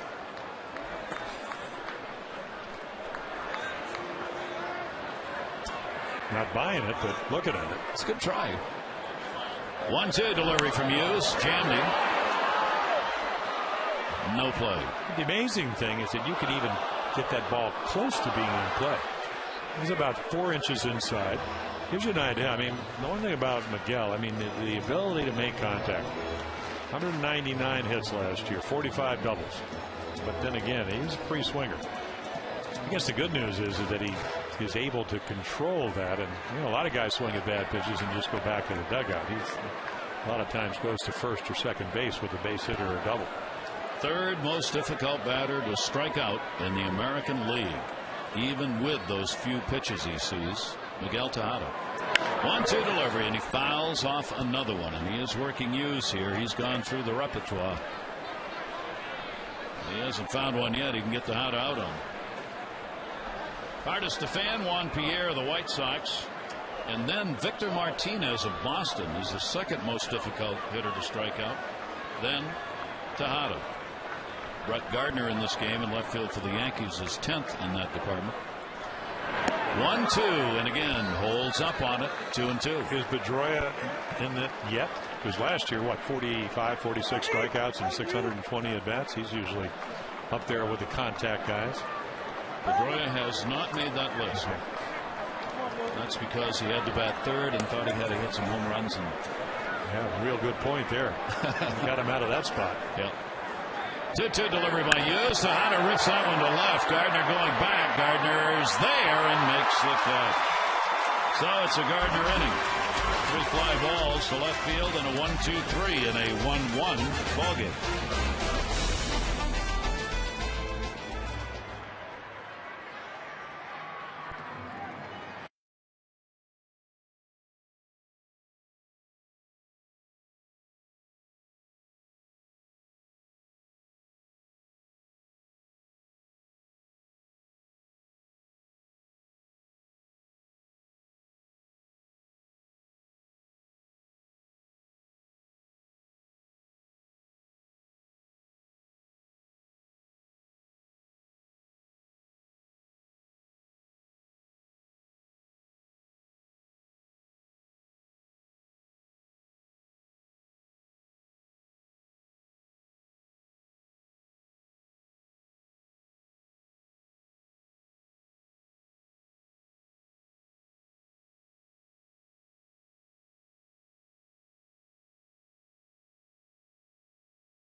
From Casey Cares Foundation. It's a program for critically ill children. They took them to the Maryland Science Center as part of their foundation's Fun for 21 program. They watched a movie, shared lunch, took some photos, and Nick signed some autographs. The Markakis family also donated their suite to Casey Cares tonight. Nick and Christina's Right Side Foundation offers select groups of 21 children with experiences that enable them to forget about the obstacles in their lives and enjoy the fun of being a child. So great cause, a great foundation, and some kids having some fun at the ballpark tonight. Gary? And you know, Amber, there's nobody cheering more for Nick tonight than the people in that suite, as the kids up there watching the ball game and watching Nick play. Here's Jorge Posada. Posada hit into a fielder's choice first time up. Goes after the first one here and headed to the seats. Jorge Posada, he's had only a couple of hits in his last 17 at bats, including the 0 for 1 he's had in the ball game tonight. Posada overall, though, at .309, 4 home runs and 11 RBIs. And not another, way back right field, and goodbye home run. Jorge Posada makes it a 2-1 Yankee lead. Yeah, you know, he came in 3 for 15 with a home run, so now make it 4 for 16. It goes all the way up to 250 with 2 home runs. And puts the Yankees ahead. You know, he's always been, either side, one of the better fastball hitters around. 248 home runs now, and this ball just sizzles out of here. Trying to get it in, and ends up right in the middle of the plate, and contact means home run here when you hit it that hard and elevate it. So number 5 on the year for Jorge Posada. He's got 12 RBIs. The first lefty to have a home run off Millwood this season. Strike taken by Granderson. 5 home runs off Kevin on the year. First by a lefty. Granderson struck out his first time up. 0-1 to him, will be fouled away in a 2-strike count. Take a look. Career ground ball, fly ball differentials here. Millwood, ground ball pitcher. This year even up. 5 home runs. Guthrie, ground ball pitcher a bit. This season that's gone down a little. Pitches inside. Brian Mattis, a fly ball pitcher, as is David Hernandez. It's just interesting, the home runs, there haven't been many, have come off the pitchers who generally get more ground ball outs. And if you get 5 or 6 runs a game, usually don't worry about that. Hughes. Yeah, so, but for Millwood, who came in 4 starts, 8 runs, that really makes a big difference. I never worried about solo home runs unless it's 1-1 going into the 9th inning, and then obviously you're concerned. But if you throw the solos and you're not 3-run variety and you hang around like he did, he got a complete game loss up in Seattle. He had the 1 bad inning, didn't give up any home runs in that inning, but that's the leadoff walk, and the Mariners got 4 runs and just got outpitched by Felix Hernandez. Yankees are catching up to where they were last year using the long ball. Pitch is taken by Swisher. He singled and scored in the 3rd inning. Yankees were first last year in home runs per game. They came in 3rd into today's play. They're going to be right up there, though, with the Bronx Bomber numbers again. A 1-ball, 1-strike count on Swisher, the DH. Yankees have loaded this lineup with left-handed batters against Millwood, with Gardner a lefty, Cano a lefty, then Jorge Posada, Swisher, Wynn, all switch hitters, and Granderson a left-hander. You've only got the Jeter there at the top of the order.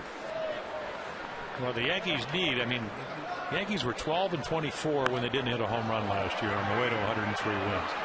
The winning percentage in the big leagues, as that ball's popped up to the left side, as the Steelers will take it, is down like 33%. So home runs are very significant. Yep. And the Yankees have been able to, over the last few seasons, again, drive the ball out the top of the pile in the league. Joe Girardi's team a game and a half behind Tampa Bay. Tampa Bay leading Oakland 7-4 in their ball game tonight in Florida in the 4th inning. Here's Wynn. He singled, got his first hit of the season, 1 for 11 on the year now, making the start in right field. Second time he has started in right. And Wynn will foul away Millwood's pitch. Yeah, Kevin says, I'm not going to get behind you and let you single to center. Randy Wynn took a 3-1 fastball and hit it right in front of Adam Jones in center field his first time up.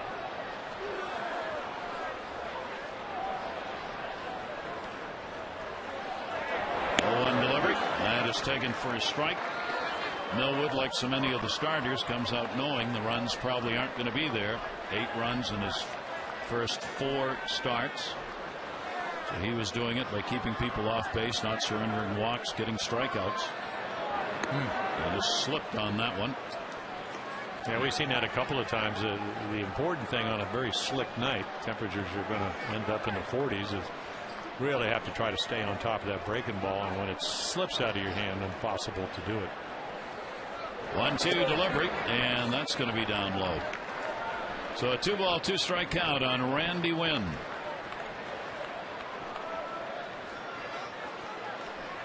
Very good career hitter, decent speed, and looking to get some playing time with the Yankees. Here's the 2-2. Miguel Tejada, and makes the catch. Took a look to see where those seats were, found them, and made a nice play. The home run by Jorge Posada leading the inning off. A run on a hit with nobody left on base, and the Yankees have taken a 2-1 lead.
Southwest Airlines. On Sunday, May 16, fans get a reserve Utah Street bleacher seat, an exclusive 2110 Utah Street t-shirt, only $21. Nick and Adam will be out there interacting with the fans. Special promotions and prizes as well. 888-848-BIRD, Orioles.com. And I'm watching Phil Hughes on the mound. Luke Scott had a single and scored the Orioles run on an RBI bases loaded walk to his Taurus. The Yankees responded. They got an RBI from Gardner, who reached on an error in the third, and a home run by Jorge Posada to lead off the fourth to take the 2-1 lead. The Tremblay's walk up, trying to put a couple of wins together back to back. Scott hitting at 220. And will foul that one back for his 2-strike count. Yeah, that's a little cut fastball, and it just has a little bit of a movement. Hold it a little off center. Acts like a slider. So he's got a curveball. We've only seen it a couple of times. We haven't really. I don't even know if he's thrown a changeup tonight. And that was the pitch here. Of course, Philip Hughes and Jabba Chamberlain battled it out in spring training. Chamberlain at the back end of the bullpen to get to Rivera, and Hughes became the starter. Scott. Yeah, see, Wally Bell wanted a little jelly leg. Yeah. One, but oh, yeah. Didn't go. One and two. One of those hanging curveballs that just almost came back and got the top reaches of the strike zone. Might as well go back to the 60s and the 70s when the catcher stood up. When I played. No, maybe a little bit earlier than that. But when they called that high strike. Yogi stood up, right? Well, Yogi. Or maybe that was just Don Larson on the last pitch of that perfect game in the World Series. Swung on, fouled off outside of first. Count stays at a ball and 2 strikes. He joined us late. The Orioles today picked up the contract of Alfredo Simon from AAA. He was 1-1, 4 games, 3 as a starter. Cam Michalaya was optioned to Norfolk. So the bullpen battles go on. Yeah, Matt Albers is out of options, and that might have had something last year, up and down 4 times. Scott just finding a way to get a piece of that and foul it back and hold it at a ball and 2 strikes. Now, wouldn't you say Luke Scott seems to be a pull hitter, yet they play him a couple of steps to left center field. And they give him a huge gap in right field. And Granderson, who can go get him, is the center fielder's over. Randy McPhail looking on. And he caught himself on TV, quickly looked away, wanting to remain humble at all costs. 1 ball, 2 strike delivery on the way. Swung on, fouled off. That pretty good curveball there. Yeah. That's a pretty good changeup pitch right there. Yep. Well, he had them all. I mean, he rushed him through the minor leagues. You figure, boy, it's just a matter of time. Came up, and early on he had a no-hitter in one of his, I think his first major league start, pulled a hamstring, then in rehab twisted an ankle. That took care of that year. Struggled the next year. He and Ian Kennedy, they were like 0-8. A couple of years ago. Last year, pretty good starting, better out of the bullpen. 1-2 delivery to Scott is going to be up high, and boy, he's throwing pitches. I think that's 74 now. Well, he's a young guy, and he's going to learn that to command his stuff. It's not about ability. It's just a matter about controlling that natural stuff. And when you throw the breaking ball, and when you speed up the bat, and when you knock it out of their hands. And it's not even close. Dropping his arm, and it's been one of those nights. But when he needed to get out of the inning, he got the double play to Adam Jones. Made 2 good pitches after completely losing his release point. Maybe the biggest out of the ball game so far was the Orioles. that double play in the second inning. 3 ball, 2 strike counts. Scott has worked it,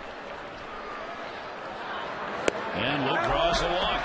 So leadoff walk here in the 4th inning, and that is walk number 3, picked up by the Orioles. Time for our AT&T Mobility Trivia question. Who holds the highest single season batting average among Yankees' 3rd basemen? Highest single season. Nettles? No. But you got to have a moment here. Not Cleve Boyer. That's going to be A-Rod, right? I mean, it's a where are we question. A-Rod's got that one. Cano bounces. It'll get by, but backed up by Jorge Posada. Scott retired. Wigginton at first. I'm going with Jerry Coleman. Jerry Coleman. No, I'm just kidding. I hope we'll see in San Diego. Yeah, slowly hit balls so you make sure you get one. And then Cano on the bounce throw and the swipe by Teixeira. All right, Wade Boggs. Oh, that Boggs guy. Remember? 3,000 hits and whatever. 342 and 94. Sorry, Wade. I'm really apologize. Fellow Hall of Famer. I should have known that. Well, I shouldn't have because I never know any of this. I mean, they got 27 world champions. They've been playing since, the late 1800s. How would I know? You wouldn't know. I don't know. I agree. It's no problem. Not losing any sleep over it either. Good. Here's Ryan Hughes, runner on at first base. Wigginton. Hughes will take it for a strike. He flying out to left field. At least I hope I don't lose any sleep over it. First time up. 0-1 count. Well, you might. Now, again, Greg Zahn, he was traded down to Tampa Bay. They needed a backup catcher, and that's how we got Ryan Hughes, or that's how the Orioles got Ryan Hughes. He's here to stay. If he continues to make the approach to the plate that he has so far. The power bat the Orioles have longed for this season, maybe this left-hander. Well, they're going to exploit him, and of course, I'm sure they got all the reports from their minor league guys, and every scout, not only at the major league level but in the minor leagues, they try to chronicle all the players, catalog them. So they have the book on him. And he's going to get worked on because you're going to see some pretty good pitching over the next couple of weeks. And it just looks to me, he's very relaxed. Looks like he can hit the ball the other way. That's what I saw in spring training. That's impressive. For a big guy, he's not trying to hit home runs. He just hits them. 0-2 delivery. The off-speed pitch is going to miss up high. He was batting .353 at Norfolk. 3 home runs and 11 RBIs when he was called up. As we said, he was the hottest hitter in the Orioles minor league organization at the time, and that's what the Orioles were looking for. Here's the 1-2 delivery. Breaking ball, and it's there to get him. Hughes with his second strikeout. Yeah, I don't know if you see that kind of curveball very often down in the minor leagues, because this is the shoe top drop right there. Starts off the corner and breaks about a foot. Perfectly thrown. Could not ask for a better curveball if you're Philip Hughes, Joe Girardi, or the catcher Jorge Posada. Nolan Reimold drew a walk his first time up. Wigginton draws the throw over at first base. There are 2 down now. Yankees have the 2-1 lead. Wigginton a very short lead over there. Reimold will take it. We were talking about Hughes and what he did out of the bullpen. 44 relief appearances last year. He was first in the majors, going 5-1, 3 saves, and a 1.4 ERA, the best relief ERA in the majors. And how about the strikeouts? Yeah, 12 strikeouts per 9 innings. That's a little different job. He could come in and just power his way through an inning or two. When you start, again, you talked about the pitch count, now 84. You have to have a little bit different, I think, game plan in the sense that, you got to establish your breaking ball, see how the fastball, and see how the hitters react, and then pitch off that. That to short. Force play at second. Jeter will go and just gets him. Boy, a very close play. John Hirschbeck with a call at second base as Wigginton was hustling down. Take a look. Jeter to Cano. Ooh-ah. 2-1 Yankees.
as investor on hand with the family to watch the opener of this series against the Yankees, and being a mom up there in the suite.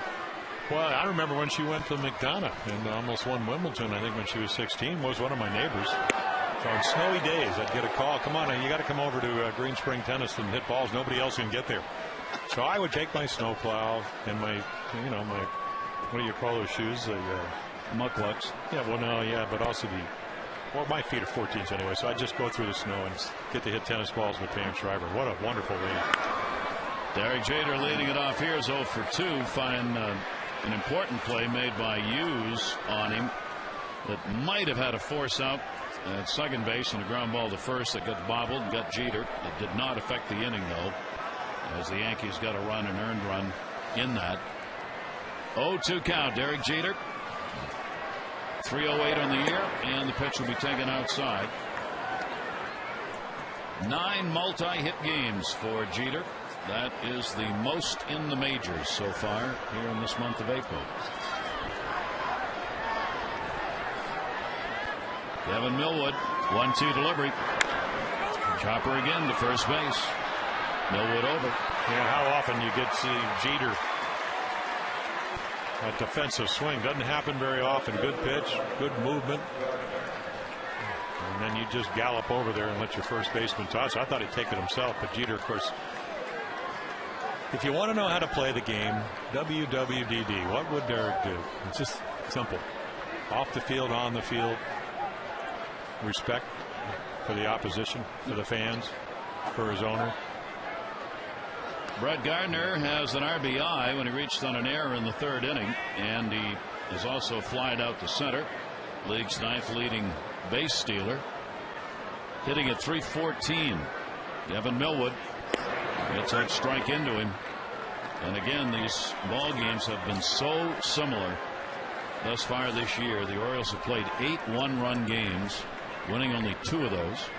The ball games have seemingly all of them have started just like this, 2-1, 1-0, till you get to the 6th or 7th or later innings. Well, I think the Orioles are going to get better. And it doesn't mean that some of their players can't step it up a little bit. I know they're trying to do it. I think they'll win more games when you get some guys back. But until then, just got to try to play a little higher level. And it's, again, if you're close, that means the other team, even though on paper they're supposed to be that much better, really aren't that much better. If you do this every game, and 11 of the 19 games the Orioles have played have been decided by 1 or 2 runs. So very, very tight ball games. So when you hopefully you'll get Brian Roberts back, you'll get Felix PA really hurts him too. Yeah, there you go. Good running fastball that comes back. But even tonight, number 3. Yeah, I mean, Brett Gardner's going to go down on strikes, but he made a great running play on Tejada's ball. And you see again, just freezes him and just good movement. That ball, little Greg Maddux right there. And Kevin Millwood pitched with him. You started at the hitter. It runs back, gets the top of the strike zone. But again, his catch on Tejada's ball could have easily, maybe last year with Johnny Damon up, been out in left field, been a double. Tonight it's just an easy out because he ran it down. So Mark Teixeira, with 2 down and nobody on, a strikeout victim his first time up, and then drew a walk. 1 hit in his last 13 at bats. Teixeira at 118. Batting average will foul that one off. On the road trip, he has gone just 3 for 24. Does have a home run and a couple of RBIs on this road trip. He always has been a guy that, to some degree, drops the back side and has a little bit of an uppercut. Kevin Long says we always talk about trying to stay through the ball, a little more level with the backside, because then that uppercut changes and you get a little more direct to the ball. But usually he figures it out. Just not in April. He's had 25 or more home runs now, 7 consecutive years. So once he gets by the month of April, he starts driving the baseball. Well, he ended up with 39 last year. Inside doing. He and Carlos Pena. Pena, of course, missed the last. He missed April, and Pena missed the last 25 games with the broken fingers. 3 ball, 1 strikeout on Mark Teixeira. Millwood trying to get out of the inning. 1-2-3. Orioles have the shift on. Teixeira swings at one, away, and a good pitch, 3-2. But again, it's a pitch that normally he would take if he's seeing the ball well, if he's confident, if he's waiting the ball to travel. Millwood has retired the side in order in the first inning. 3-2 delivery, lifted, pulled, foul. Talked about the seasons, 25 or more home runs for 7. First 7 seasons, there are only 5 players who've done that. Eddie Matthews, Pujols, Darryl Strawberry, Frank Robinson, and him. First 7 seasons, 25 or more. Pretty good company. 3-2 delivery on the way, and jammed him and fights it off. Stays at 3-2. And then you add the defense, because he's pretty multifaceted player. I mean, you talk to scouts, it's not only that he catches and saves errors, but just his range. I mean, he wants everything on that side. Here's the 3-2 and another chopper. Boy, we have seen a ton of foul balls tonight by both teams fighting off good pitches. And they really have been getting, I mean, that's a perfect changeup down and away, and Mark's able just to roll over. The ball he hit hard was just a slider cutter that stayed in the middle of the plate. So I'm sure Kevin's saying, okay, where can I go?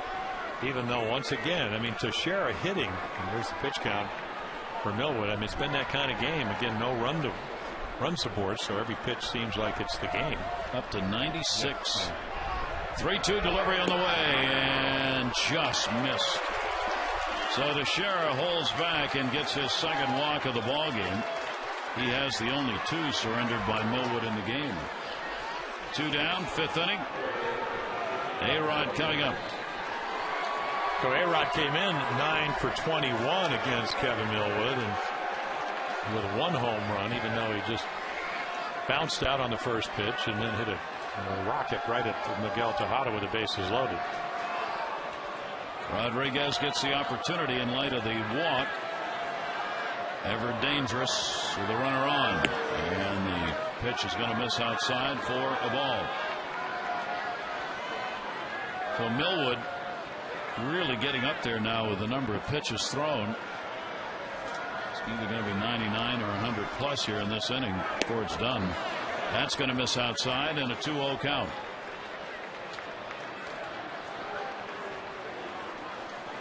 Kevin, in the starts previously made, has thrown as many as 115. He's worked 195, 115, and then 112 in that last outing, which was a complete game loss against Seattle. And he's reached the century mark.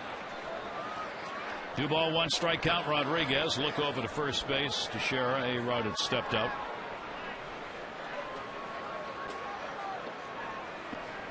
Go ahead home run by Jorge Posada, 4th inning. The difference in the game right now. Here's the 2-1 from Millwood. A-Rod. 2-2.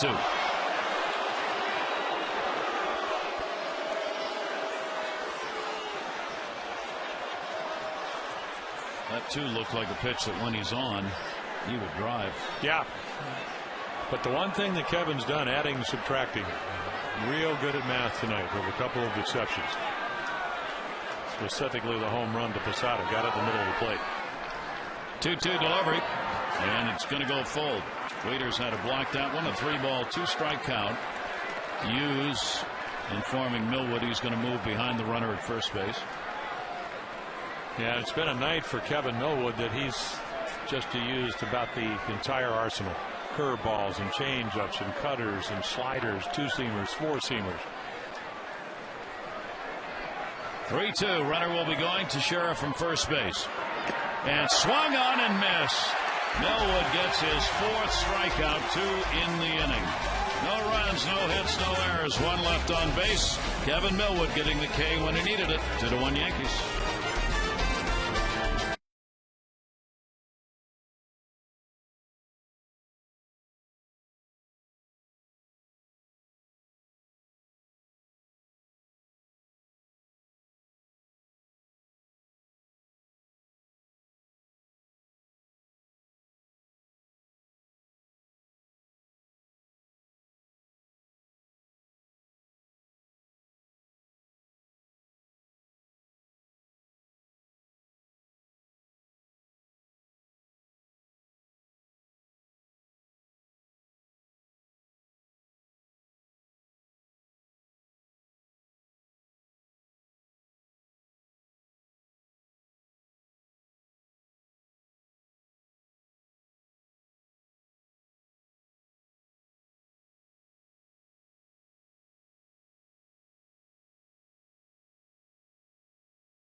game on Saturday.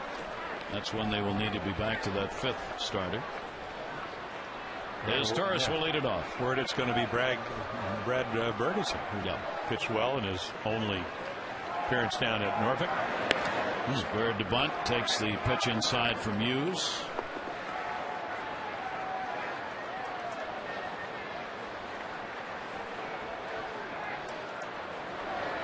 Torres threw a walk, bases loaded walk in the 2nd inning. That is accounted for the Orioles' run. Does not show bunt that time and takes the strike, and it goes to 1-1. So here go the Orioles again, getting to the latter portions of the game, and very close. Swung on and missed on a 1-ball, 2-strike count. Andy McPhail, talking with the press before the game today, said the Orioles did not change their plans as to who that 5th starter was going to be, that they had made a decision some time ago, really when they sent Brad Bergeson down, that he would be called back up when the starter was needed again. And Andy said, we've had no change of plans. He didn't use his name specifically, but just said we're going to do exactly what we planned to do from the get-go. Here's the 1-2 pitch, and that one to short. A little spin on that. Jeter up. 1 down, bottom half of the 5th inning. 1-2-1 for the Orioles. 2-4-0 for the Yankees. The Yankees have left 5. The Orioles have left 4. Perhaps the Orioles' best opportunity to get Phil Hughes and chasing came in that 2nd inning. Orioles got the first 2 on, then loaded them up with only 1 down as Torres threw the bases loaded walk to get a run in. Bases still loaded when Adam came up, but a 5-4-3 double play ended the inning. Boy, for 2 in the game. Yeah, I think when you're a #1 draft choice and great success in high school and all that, you're pretty resilient. You didn't go to the bullpen when you're in high school. You just pitched the game, and 9-1 at Laguna Hills High School. And back to that inning, even though everything was falling apart, he made 2 good pitches to Adam Jones. Cutter for strike 1, and then a good pitch to get the double play. And I'm sure the Yankees like what they see from him. Now, he's not commanding his stuff, which is why his pitch count. And he throws a great fastball at 94, and then a cutter, slider, whatever it is, in the middle of the plate. And he's going to get hurt over the course of his career, and he'll get even really better when he can throw that pinpoint fastball to both sides of the plate and then use his other pitches. But he'll figure that out. Well, on a night when he really is struggling a bit on the mound, he's got a 2-1 lead. Oh, no, I understand. So that's the kind of night you really like to see from a young pitcher. But he got out of the 1 jam. Yep. And if given a chance, most young guys are real competitive. They can do that. Down the line in right field. That's going to end up in the seats, and it will even the count up to Adam Jones at 2 balls and 2 strikes. Orioles in this game, 2 of the hits in that 2nd inning, and the only 2 that they've come away with, 2 singles. Dave Tremblay's ball club struggling with the offense at the end of the road trip. In the Boston 3-game series, as we said, they hit very well around the 350 mark against the Red Sox. Trying to continue that now here at home. 2-2 delivery by Hughes. Jones will take it up high, 3-2.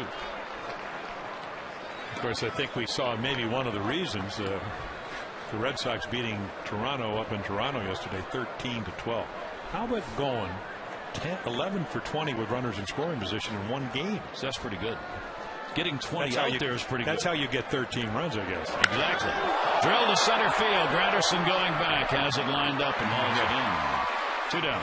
And I think it did a little White Wilhelm on him, knuckled at the end. And you can see, right. I mean, you hit that ball so square. Once again, you made a great point about Gardner.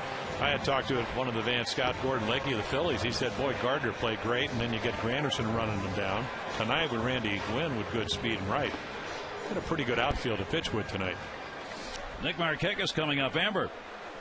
Coming into the game, Nick Markakis hit .429 against Phil Hughes, but so far tonight, he, along with Adam Jones and Luke Scott, the only 3 guys that really had some success against him, are 1 for 7. And Nick told me that he thinks he feels comfortable against Phil Hughes because he said some pitchers, you just see the ball out of their hands easier. He said it might be his release point, but he always seems to see the ball very well out of his hands. But he said it's all about being patient. Seeing the ball is one thing, and waiting for a good pitch to hit is another thing. But seeing how Phil did have some control control problems.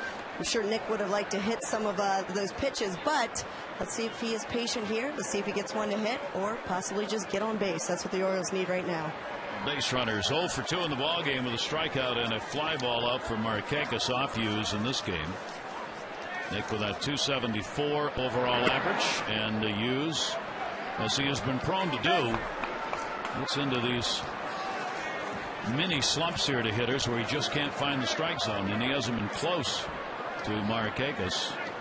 He does have the 2-1 count, way up and out of the zone in the last one. Here's the delivery, and Nick will pop that one up outside of third. That'll be into the seats, and the count goes to 2-2. It's the regrouping Hughes has done in this game, despite the fact he seemingly wandered all over the place with his pitches. He finds a way to get back to the pitch he needs to get the out. Well, he's just got overwhelming stuff. He's got great movement, good velocity, pretty good curveball on occasion. That's why he got $1.4 million to sign out of high school. And tonight, you did Doc Goodman when he came up. Very many guys, they just couldn't quite generate bat speed. That's been the case tonight against Phil Hughes. Here's the 2-2 to Markakis, and again, I mean, you get an idea right there. Posada moved up and in, and we've seen this already. And our hopes. that went right into the Yankee dugout, even with the screening in front. That went right through the entryway, and Swisher says, "Don't worry, everything's okay. It didn't hit me." No, that's not what he said. Got to take your glove. Well, that's a perfect example. I mean, Posada moves up and in. He throws it about 2 inches off the outside corner, and Nick kicks a line drive right into the dugout. The really gutsy thing is he didn't change his seat location. 2-ball, 2-strike count. Markakis battling Hughes. He's up to 100 pitches now. And the 2-2 is a towering pop-up. Shallow center. Jeter back. And he's gone. So a 1-2-3 inning for Hughes, and this pitcher's duel continues. Yankees have a 2-1 lead.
Next one came right at him off A-Rod's bat, and he caught it. Jorge Posada, nobody caught this one, leading off the fifth home run of the season, and it put the Yankees up 2-1 after the Orioles got their run on a bases loaded walk. 2-4-0 for the Yankees. 1-2-1. There's the box. Not a lot of activity. Nope. A lot of pitches though, and that's why the Orioles, as they get here in the 6th inning, they'll pitch count a little over 100. Probably what, 101, 102? Alberto Castillo, the left-hander. They threw the ball very well after being recalled up in Boston for the Orioles. Robinson Cano has singled and flied out. Now has a 6-game hit streak going. Cano just over the glove of Wigginton, and a base hit. A leadoff single here in the 6th. Go behind the scenes with the Orioles on Facebook and Twitter. Visit facebook.com/Orioles, and you'll receive Oriole news and special ticket offers. You can go to twitter.com/Birdland Insider. You'll get the latest behind the scenes info from the communications department, just a click away. Yeah, the numbers don't lie about Cano. I mean, he could have just missed a grand slam. That's how well he's swinging the bat. You know, had a potential double. Markakis played that double into a single with a nice play, and then that ball change up. Kevin Millwood's trying to do everything to get him out. Cano, pretty good lead. There he goes. Here's the throw down by Wieters, and got him! Matt Wieters continues to gun him down. Well, you what can't. An improvement he has made from last year. He's thrown out 6 of 14. Well, Jeff Dax, the new bench coach, is a former catcher, and I mean, this is a pretty good jump, but only a good throw is going to get him. And you can see his Sturris. Now watch this footwork, great accurate arm right into the runner, and I don't think you give the second base umpire John Hirschbeck even any chance to call him out. Though Cano's caught for the 2nd time. He's 2 for 4 now, and that's a big out. Jorge Posada, fielder's choice, and that dinger in the 4th inning. First left-hander to have a home run off Millwood. 1-1 delivery, fouled away. A look at our 4th drive of the game. Yeah, just trying to get a ball inside to him, and it runs back in the middle of the plate, and you can see the frustration and the heat back onto the field. Ooh, pretty good arm. Not bad. 4th drive of the game. Your local Ford dealer invites you to experience Ford like never before. Ford, drive one. One down, base is empty. 1 ball, 2 strike delivery. Posada check swing. Did he go? No. Jim Hoy at 3rd base. Take a look at what he's looking at, and nope, not even close on a very, very good curveball. Posada will take that one as well, and another full count. Yeah, trying to stay away from the fastball in the middle of the plate. It's not that he can't hit breaking balls out, but he's just such a good fastball hitter. 3 ball, 2 strike count on Posada with Granderson to follow. We're in the 6th inning. Kevin Millwood, 2 walks, 4 strikeouts. They get 3 walks. And a single and a walk to start the inning. That leadoff batter Cano taken out by the caught stealing. And he's nearing the end of the journey in this ball game. Obviously, Dave Tremblay wants to leave him in to finish the inning and hope the Orioles might be able to get a couple of runs. Well, you know, I think this is really a tough situation for Dave Tremblay because he knows the matchup. I mean, this is your best matchup right here. And, you know, Swisher on deck's a switch hitter, Wynn's a switch hitter, and he does not want to do what he's going to do because I think he respects the job that Kevin's done for him. Kevin doesn't want to leave. But over the course of a season, sometimes you got to make this move only because you're trying to protect him. I mean, the last thing he wants to do is come out of this game. Dave Tremblay waited till he had crossed the line before he gave the sign, but he will take the baseball. And Kevin Millwood again is going to have pitched extremely well and can't be the winning pitcher.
Well, again, I only have them giving up the one earned run. Tejada makes the error. They get the one run early and then the Posada home run, but he really pitched tonight. And you'd like to think he'd get something a little bit more than that, but again, he gives you everything you can. That's all you can ask, whether you're watching or you're on the bench. And I know he's frustrated, but again, hopefully this will change. But he did his job, and now it's up to Alberto Castillo. He's faced 5 batters since he was called up and struck out 3 of them, and he's a lefty specialist. Granderson's been struggling for his last 15, so I mean, you have to make this move if you're Dave Tremblay, because you're trying to win the game, and you can't make all your, as good as Millwood was, you can't make him completely happy. Posada called for a timeout down at first base, as though he wanted to see the signs again. Granderson is 0 for 2 in the ball game. He has struck out and grounded out. Takes the pitch for a strike. Granderson 238 off lefties, 250 off righties early on. Got a runner on at first. Posada, very short lead with Hughes holding the bag at first. 1 down. Here's the 0-1 delivery. Breaking ball is there for a strike. First save in his career. Clay Meredith got it. Sunday's game against the Red Sox. Bullpen positions are all wide open coming into tonight's game. Setup man, closer, and everything else. That is down low, maybe a little outside. And a 1-ball, 2-strike count on Granderson. Orioles looking for that ground ball. Granderson tough to double up with speed. Hitting 238. 1-2 delivery to him. That's outside. 2-2.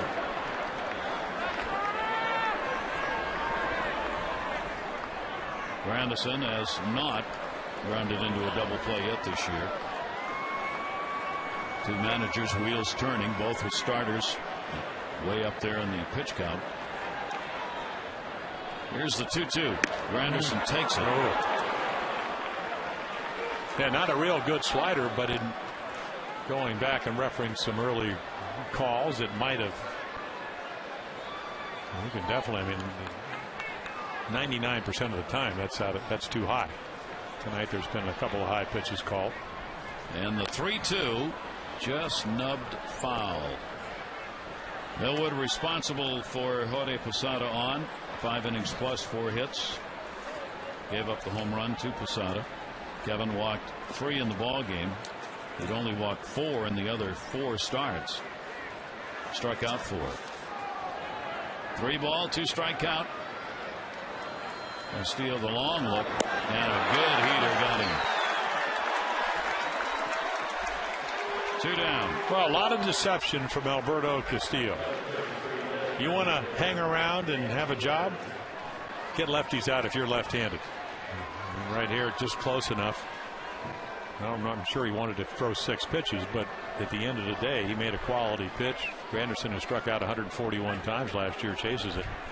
And now you get Swisher hitting from the side of the plate that he usually doesn't hit near as many home runs.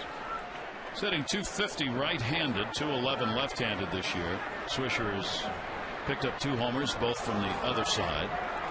2 down. Towards the hole. Tejada off his glove and into left field. Big turn, but Posada does not get back. Good play as Tejada kept chasing that down into shallow left field and got the throw back to second base. So the Orioles get a couple of outs, 1 caught stealing and 1 right there. 2-1.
he put that tag on to get Jorge Posada.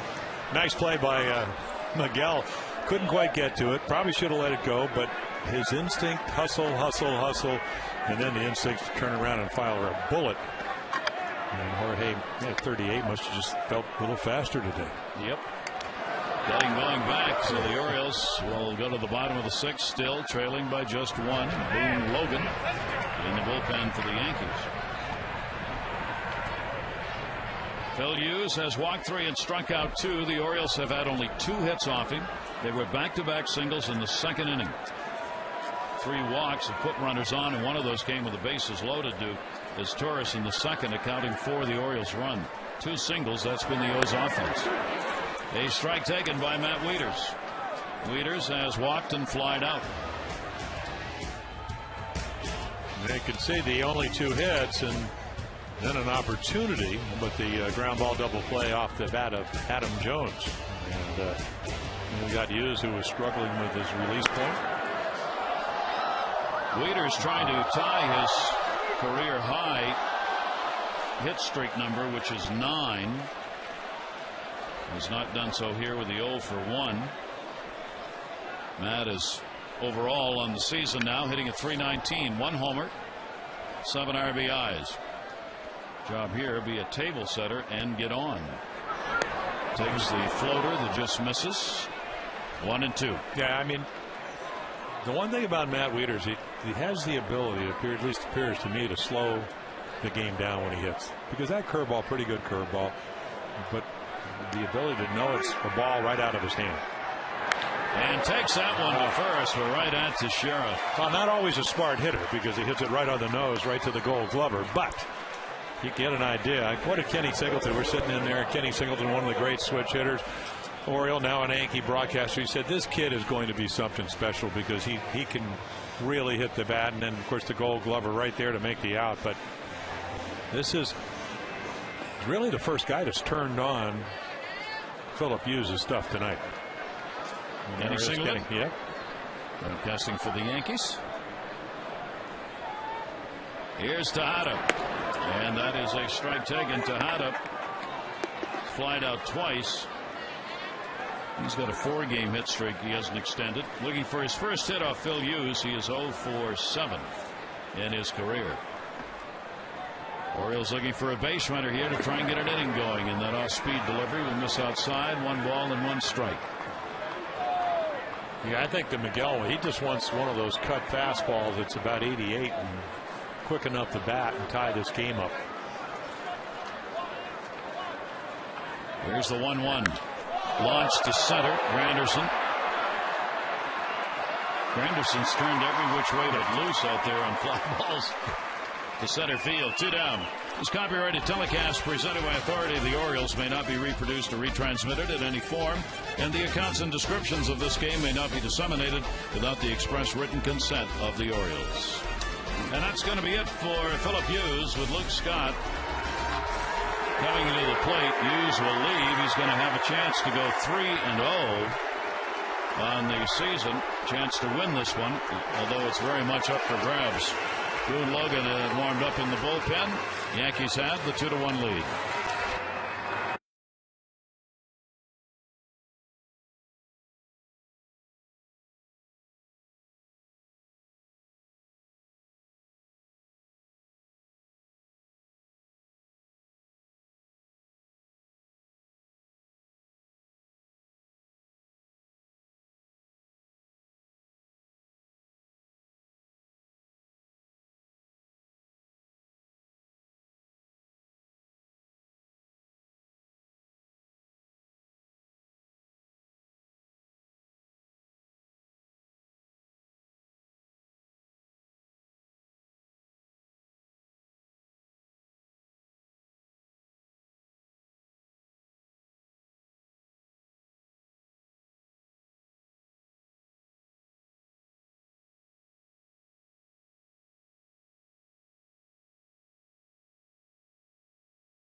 Logan started the year in AAA, and then was called up when Chan-Ho Park went on the disabled list. They were hoping to get Park back, but you know, Logan, this will be his third appearance. Last year with Atlanta, we saw him years ago, a couple of years ago, only 25 with the White Sox. So, you know, he's a tall kid at 6'5". I was talking to Dave Island. He said we just try to keep him a little more upright, throw downhill. Certainly tall enough to do that.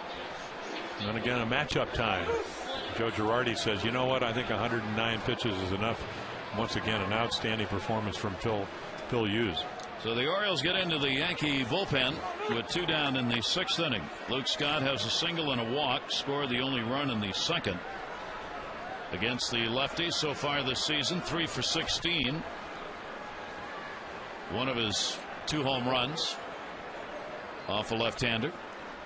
And Luke will take the pitch up high for a ball. Orioles have stranded only 4 in the ball game, 2 in scoring position, and both of those were in the 2nd inning. Otherwise, Hughes really throttled Dave Tremblay's team's offense. Luke hitting at .220 in the year. Here's the 1-0. Joe Girardi really wanted Chan-Ho Park to be healthy this year because he loved what he did in spring training. Girardi said, I'll tell you one thing, there's one guy I want in the bullpen this year, and now he's not there. So well, we saw him a couple of times in spring training. He had some of the more crisp stuff that I saw all spring. In fact, a lot better, and that right off the mask of Jorge Posada.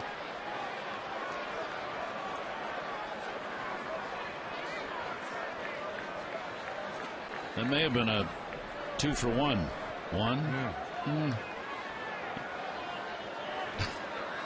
Wally Bell kind of laughing with the mask off. That caught him on the arm.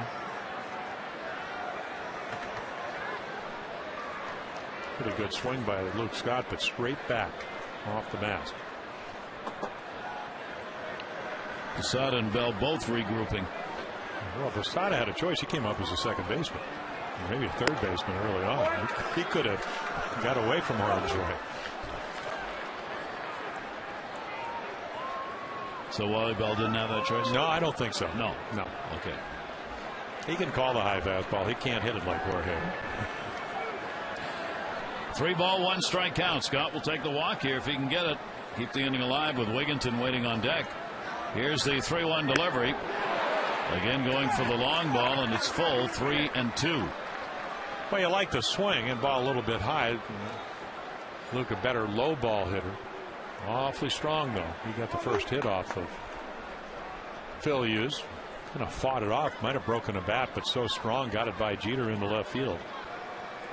Logan's 3rd appearance since that call-up from the minors.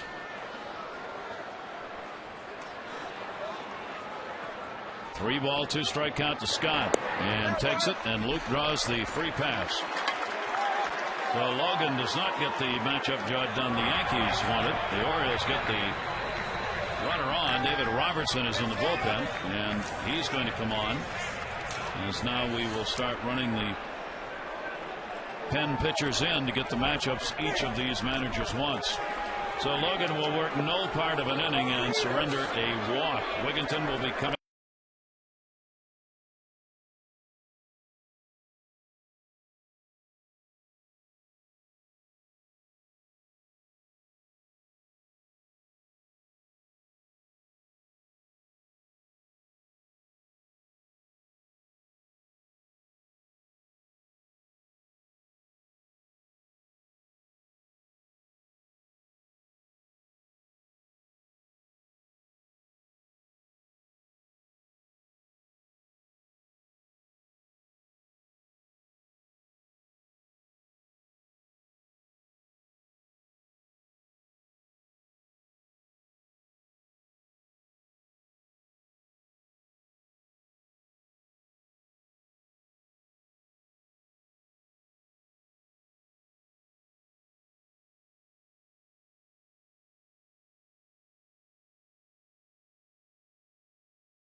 installed. That was yesterday. There were ceremonies before the game today in recognition of Jackie Robinson and the 63rd anniversary of his becoming the first African-American player at the major league level. The Rookie of the Year 47, the MVP 49, 55 World Series champs of Brooklyn, and the Hall of Famer inducted in 1962, number 42 now here at Camden Yards. And on the mound, David Robertson. Well, I tell you, I guess if you're the Yankees, you're a little concerned about the ERA. That happened in one game on the 13th of April. Bobby Abreu grand slam, but this kid, you know, he seems like he's a lot taller than a 5'11", and last year in 45 appearances, 12 strikeouts per 9 innings. He was terrific for him. Big overhand curveball, very, very deceptive fastball. 91 looks like it's 95. Maybe not to Wigington, who's been red hot though. Wiggy will take the off-speed pitch to start it with a strike. Luke Scott is on at first base. There are 2 down.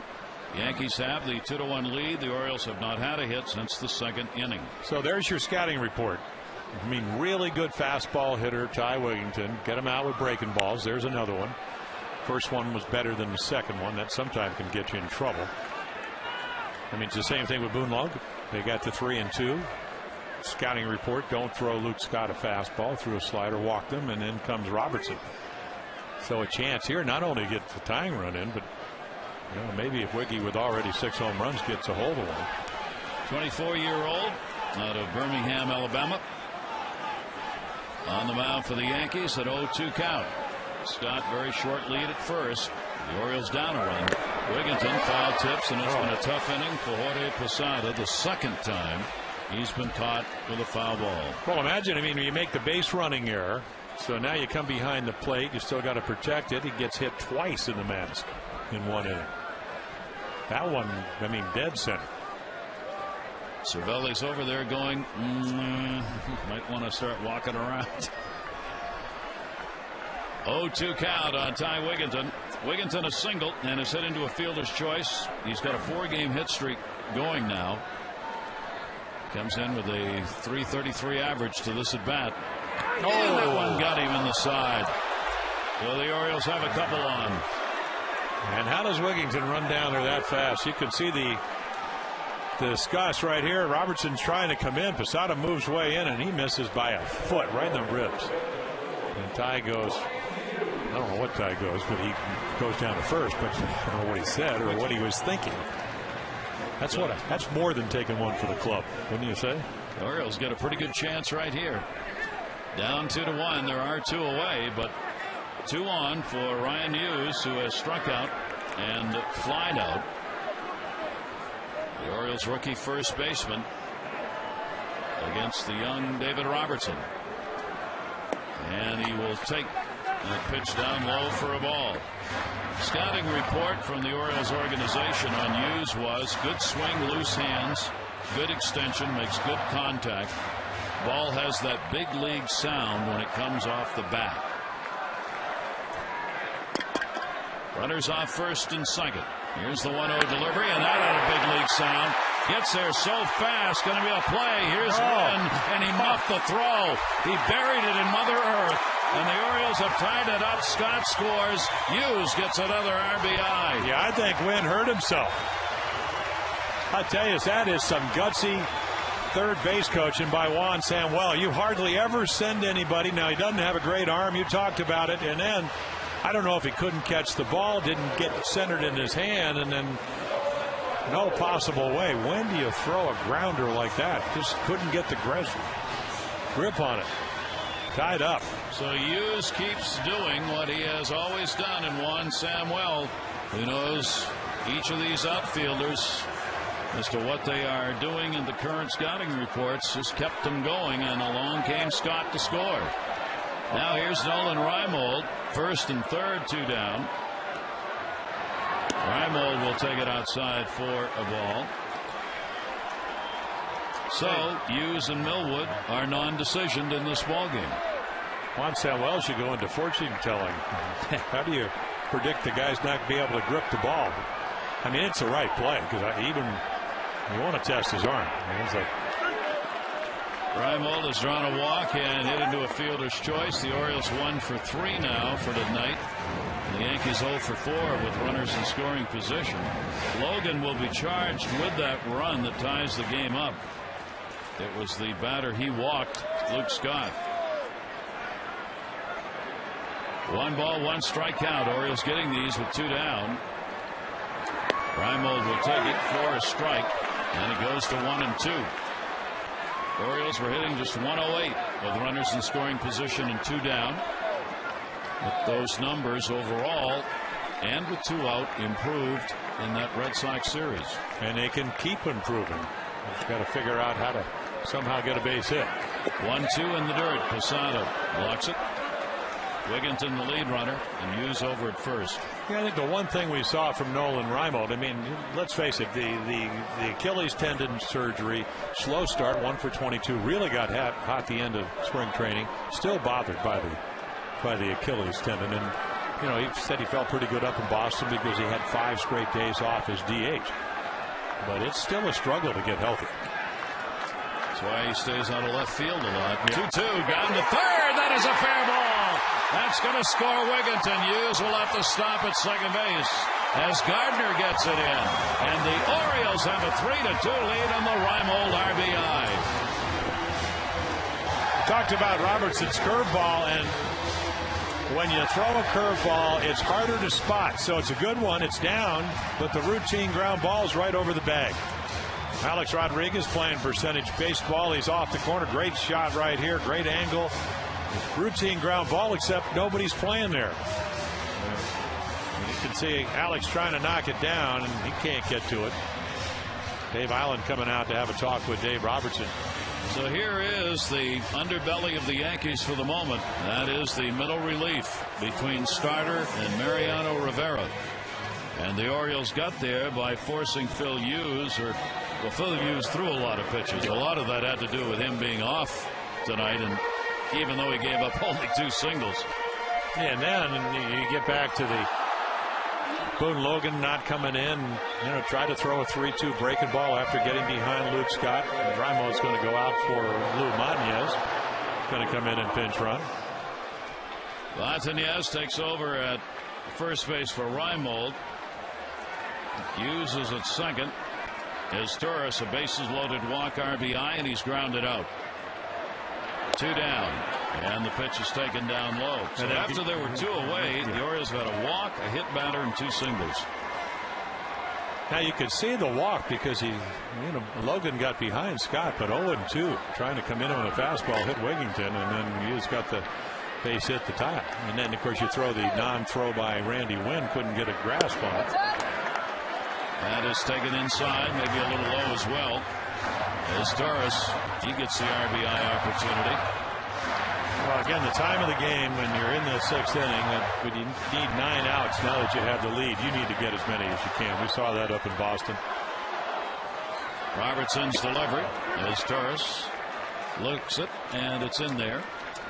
Yeah, the 7th, 8th, and 9th innings have been real adventures for the Orioles. Lots of runs have been scored by them and against them in those innings.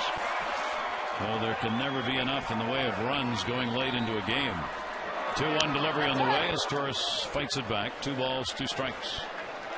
And why does it always seem when the Yankees fall behind that Jeter's going to lead off the next inning? 1-9. Top of the order. 2 ball, 2 strike count. Runners off first and second. And as Torres loops it, base hit, left field. Here comes Hughes. And holding at second base, Montanez, RBI. Second of the ball game for his Torres, and a 4-2 Orioles lead. So Reimold 1 for 15. He gets a hit. Is Torres 1 for 8 with runners in scoring position. He gets a hit. Look at him cover this outside corner. He's been bunting more. Great plate coverage right there. Ryan Hughes. He ties it up, scores the 4th run. Orioles lead it by 2. All this coming with 2 down. Hughes left the ball game with 2 down and nobody on, and the pen has surrendered all of it. Top of the order, Adam Jones. He is 0 for 3 in the ball game. Orioles now with 5 hits. They are all singles. 2 of them back-to-back in the second. 3 of them back-to-back here in the sixth. Now the opportunity for Adam Jones.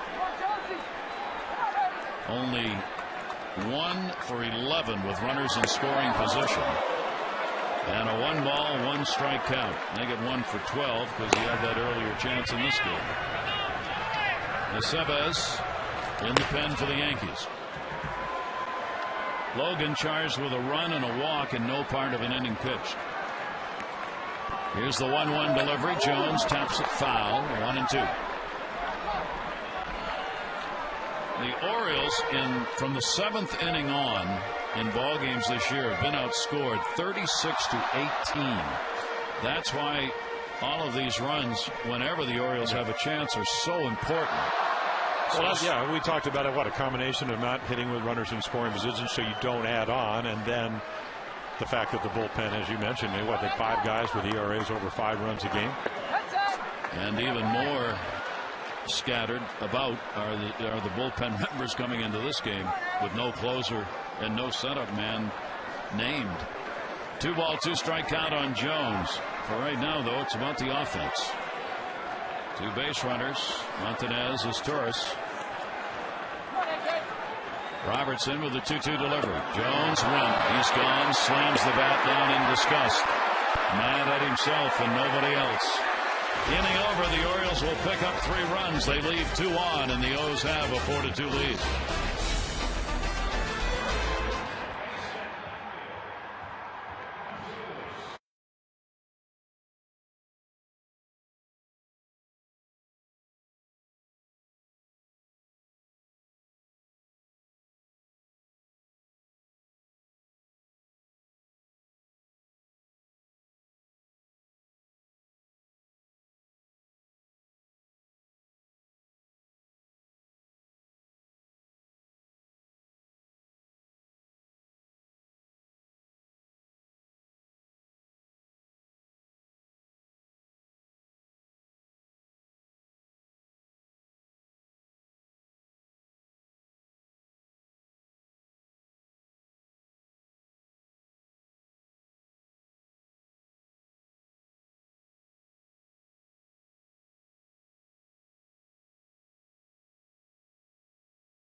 trailing by 2 as they come to hit in the 7th.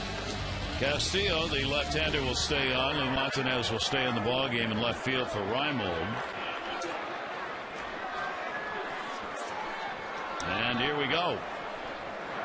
Pitch will be taken. Randy Wynn leads it off. Wynn is singled and popped out. Jeter and then Gardner to follow. Wynn got his single in the 3rd and was stranded. Yankees leaving a couple in scoring position in that inning. That's the only time they've gotten anybody into scoring position. The 3rd. Castillo came on and retired Granderson, and then Swisher was credited with the base hit and the out on Posada at second, ended the inning. Swung on a pitch tailing away, 1-2. Well, you like that tailing away, 90 miles per hour, down and away. As you mentioned, Randy Wynn not playing a whole lot. Only been up 10 times coming into tonight's game. Did single his first time. 0 for 3 against left-handers. Fouls it back. And a 1-ball, 2-strike count. Look at this lineup just loaded with the left-handers and the switch hitters tonight. Just Jeter at the top, the only right-handed, just right-handed batter in the lineup. Here's the 1-2 pitch. Breaking ball. Got it. Castillo just kind of floated that one in. Well, let's take another look. I'm sure we'll see that again, there have been some pitchers' pitches tonight. The ball might have gone around the corner. Yeah, it got the outside corner. I think Wally Bell's got to dust out that outside corner. Looked like he was a little bit outside, but now that I see it, right on. Now that we have the mass and pitch track, I see that he was right. Derek Jeter, leadoff batter, 0 for 3, 3 ground ball outs. Jeter, 240 off the lefties, 353 off right-handers. 3 ground ball outs, continues the pace Jeter seemingly sets each year. He led the majors last year in ground ball fly ball ratio, and he's doing it again this year. It's about 4.5 ground balls for every fly ball. Nobody hits more ground balls in the majors than he does. 0-1 delivery to him. He'll foul that one away, and a 2-strike count. Well, they have him scheduled for the middle of next year if he keeps up similar pace he's been able to do to get to 3,000. They still have to get the contract done. I guess the precedent of you never negotiate a contract before your contract's over for the Yankees unless you have an opt-out. And you're Alex Rodriguez. Then you go ahead. Well, you still didn't do it during the season. This time, of course, he puts it in the air. Markakis is there, and there are 2 down. 2 away, 7th inning. Visit the official online shop of the Orioles at Orioles.com. Browse the largest selection of official gear, including the latest apparel, memorabilia, and authentic classics for the whole family. Get your gear from the official source, the Orioles.com shop. See, he agrees. 2 away, nobody on. Here's Gardner. Gardner an RBI in the 3rd inning when he reached on an error. And again, everybody coming in. The one thing, I had read some articles that Brett Gardner said, I'm going to really work on my bunting. Did it all spring training, all winter long on the batting machine. Of course, if he gets on, it's instant offense because he can steal bases so well. So, and it's not only the first and third baseman, everybody. Wigginton in at second. And Sturz comes in just a couple of steps. Do not want to give up the infield hit, especially because he would become, if he gets on as we look at the seventies, still again, I assume he'll probably be coming in, but the share on deck, Gardner would allow the tying run to come to the plate if he can get on. Gardner 3 for 10 off left-handers, and the 1-1 sidearm delivery to him catches him as Castillo drops way down with that pitch, and that kind of surprised him and froze him in place. Well, Alberto Castillo, great story, position player, about his second, third year, independent leagues for about 7 years, the Mexican League, and again, very deceptive. Overtanned the right-handers, a little different arm angle. Gardner watches that one go by, and a 2-ball, 2-strike count. Castillo trying to make sure he stays in this pen, or is going to have another pitcher called up to start on Saturday, and he got that one in there. So Castillo, outstanding relief effort so far. 7th inning stretch time. Orioles lead it. It's brought to you by Jack Daniel's Tennessee Whiskey. Please drink responsibly.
they're being asked tonight to get a win. Well, somebody will assume the closer role if they can maintain this lead, and then you have the magic, the team, whatever we call this on tonight. Well, this is the community. Yeah. This is actually Flanny's. That's right. But he sticks it in the drawer back here, and on a cold night, you pull it out and put it on. Yeah, and it's Not working. all can afford these fine Burberry suits and jackets. Actually, it's Joe Bank. First time I ever did it. Half price. Come on. My kind of guy. Yes, exactly. All right. Here's Alfredo Aceves, who's going to come on to do the pitching. That's actually him. He's warming up with A-Rod. He wanted some extra tosses, I guess. So he warmed up with the catcher and then turned around and started warming up with A-Rod. Wait a minute. That's against the rules, I isn't thought it was. Yeah. No, he did it anyway. Nick Markakis. Robertson, a third of an inning, 2 runs, 3 hits, and 1 strikeout. He's the pitcher of record. Aceves gets the ground ball to Canal. Markakis retired, and Nick has an 0 for 4 in the ball game as we're in the bottom of the 7th inning. Time to text in your vote for the AT&T Player of the Game. Here are the choices. Kevin Millwood, 2 runs, 4 hits over 5. Another good start. Ryan Hughes has come through in the ballgame with a big RBI base hit and a run scored. And his Taurus has had a 2 RBI night, 1 with a single, 1 with the bases loaded. Text in your vote, A, B, or C, 518-62.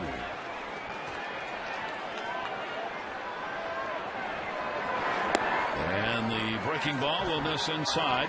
Matt Wieters, 0 for 2 and a walk in the ballgame.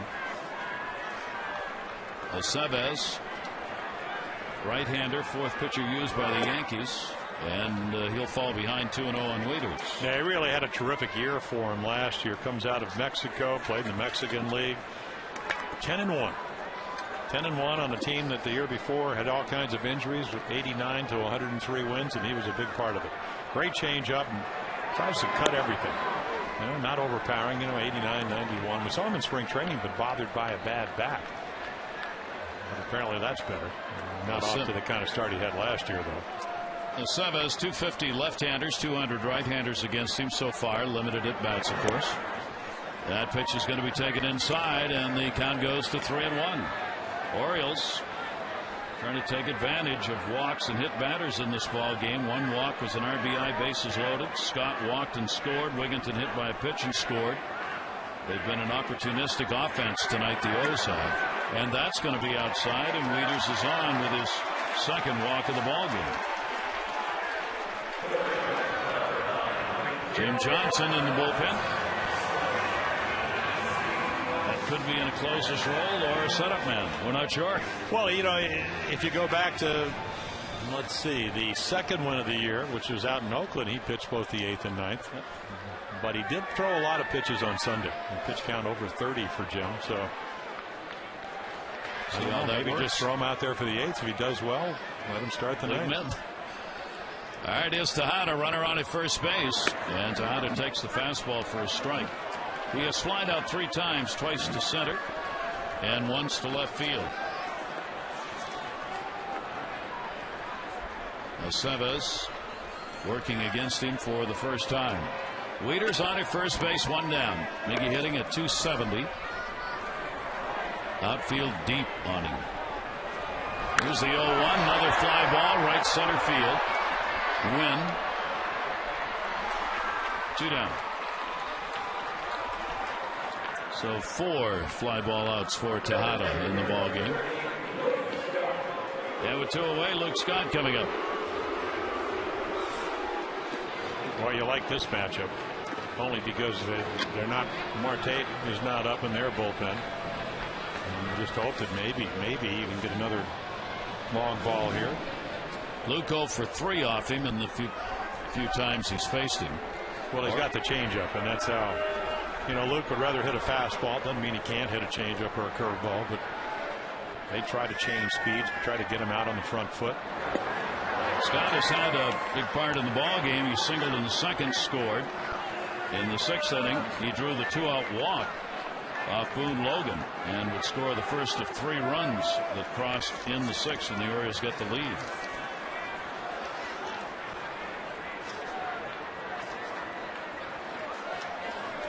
Look over to first base. Not going anywhere. Matt Wieters. Scott will take it. It is there. And he's quickly behind on the count, 0-2. Yeah, Luke's probably thinking the way I was thinking. Change-ups, breaking balls, and throws him 2 fastballs. One thing Luke's been able to do so far this year, it hasn't translated into long balls, but directions of hits are a lot better. Only like 10 hits to left field all last year, already 4. 2 up the middle and the 6 to the pool field, right field 4. Chavez with that little lean look over to first base. Here's the 0-2 delivery, and Scott will take that one towards second. Cano in the outfield grass gets the out. Chavez comes on, gets the job done. Orioles will lead 1. We've completed 7. Orioles up 4-2.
Cool night here in Baltimore for the Orioles, though. So far, so good. 4-2. Jim Johnson. Well, Jim can be very, very good, and this year on occasion he's struggled. Came in the other day, pitched well in the 8th inning, and then the 9th inning with a 3-run lead. Curveball, changeup for a couple of hits. Eventually, Clay Meredith got his first save. So it will be a formidable stretch of hitters, and of course they have a left-hander already up in the bullpen with Cano, the 3rd hitter in this inning. So you just hope that he's Jim Johnson. We know sinker, he's got a good curveball, a good changeup, but his best pitch is the sinker. Just hadn't been very consistent with it. Teixeira has drawn a couple of walks and he is struck out. He will foul that one away as we go to the top half of the 8th inning. Teixeira 0 for 3 off Jim Johnson. For Johnson against the Yankees. Last season he pitched in 6 games, had an 0-2 record. Teixeira to center. Jones. 1 down. Well, a missile will right at somebody, and Teixeira actually made a nice adjustment very, very late. But again, you got a 2-run lead. Until somebody gets on, you're golden. So Will Ullman. Rodriguez, a couple of hits and 6 at-bats off Johnson. A-Rod in this game has gone 0 for 3. 1 hit in his last 15 times to the plate. Hitting .282 on the year, a couple of home runs. Johnson trying to get through the middle of this Yankee order. Then maybe leave the bottom part of it for the 9th inning. Johnson's delivery. Rodriguez fouls it off. 1 ball, 1 strike count. Well, Rick Kranitz, the Oriole pitching coach, has been trying to get Jim Johnson to kind of, I guess, revisualize where he was 2 years ago, where he had one of the best sinkers in the league. And when you come in to get 3 outs, or maybe in this case 6 outs, do what you do best. Doesn't mean you don't use some of your pitches. There's a curveball. But establish the sinker. Make them think. And it's a heavy sinker. Down and in. A-Rod couldn't quite get to it. Now all of a sudden he says, I got to be a little bit quicker, and he drops a curveball on. Wasn't a great one, but it was a strike. Head on the count, 1-2. A-Rod. Rodriguez chased the ball in that 5th inning when he struck out. Kevin Millwood went 5 1/3, 2 runs on 4 hits. Castillo is now the pitcher of record, an inning and 2/3 for him with 1 hit and 3 strikeouts. Yeah, one of Kevin Millwood. I mean, he pitched great tonight, but that was a 3-2 breaking ball. Perfect pitch, up and away. Down to third, Tejada side saddles and gets it. If you're watching at home, it's not exactly. He's still learning to play a very difficult position. Another ball hit very hard, but it's on the ground. A-Rod, 585 home runs, haven't hit a grounder. That's your third baseman with a great throwing arm. Corral it. See right there. Kind of in the web. Knocks it down, stays with it, and then makes a strong throw. I mean, he really wants to be good over there. It's just going to take a while. I mean, if you go back and look at Melvin Moore when he made the transition, it wasn't overnight. And Melvin was a lot younger. 2 down, nobody on. Here's Cano.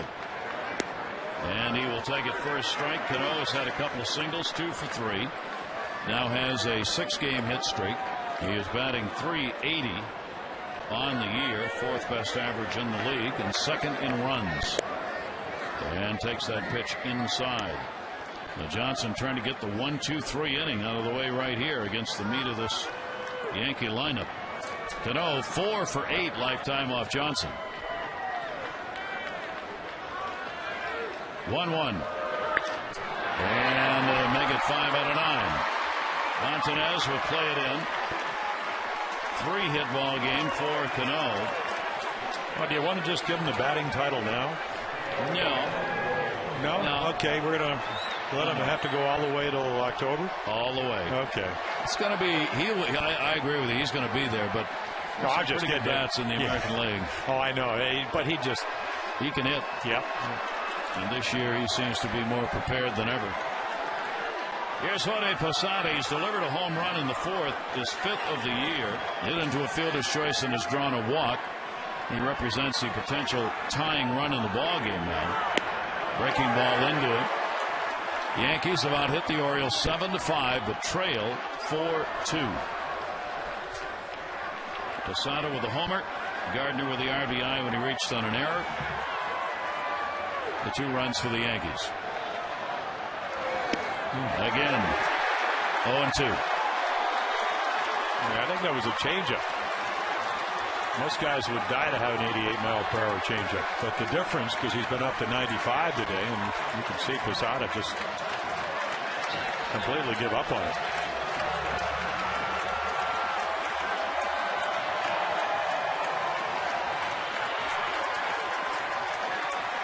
Oh, 2 delivery to him. Posada's faced Jim Johnson with at-bats only a couple of times, 1 for 2. He'll walk back around Wally Bell, the home plate umpire, on that one.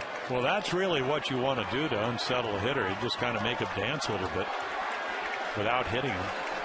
It does change the perspective of that outside corner if you can hit it where it looks like Wieters is going. 1-2 delivery right to first. Used there, and that's that. No runs, 1 hit, no errors, and 1 left on base. Jim Johnson gets it done in the 8th, and the Orioles maintain the lead.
Yeah, if you're the Orioles, you hope that if you're able to win tonight, that you'll be able to do what Jeremy was and the Orioles did when they got opening day. They beat Sabathia last year, had 10 runs on the board. That would be nice for Jeremy. He'd welcome that. Orioles finished up 5-13 against the Yankees last season, winning 3 out of the 9 games the team played here at Camden Yards, looking to open this season with a victory in Game 1 against the Yankees. Ty Wigginton. Wigginton has had a single, fielder's choice hit by a pitch. He scored in the 6th inning. David Robertson hit him with a pitch which put a couple on. Hughes and Reimold would follow with RBIs, and as Torres. And the Orioles got 3 runs in the 6th on 3 hits to take the 4-2 lead. Wigginton at 333. Aceves stays on, working on the mound for the Yankees. Wigginton to short. No.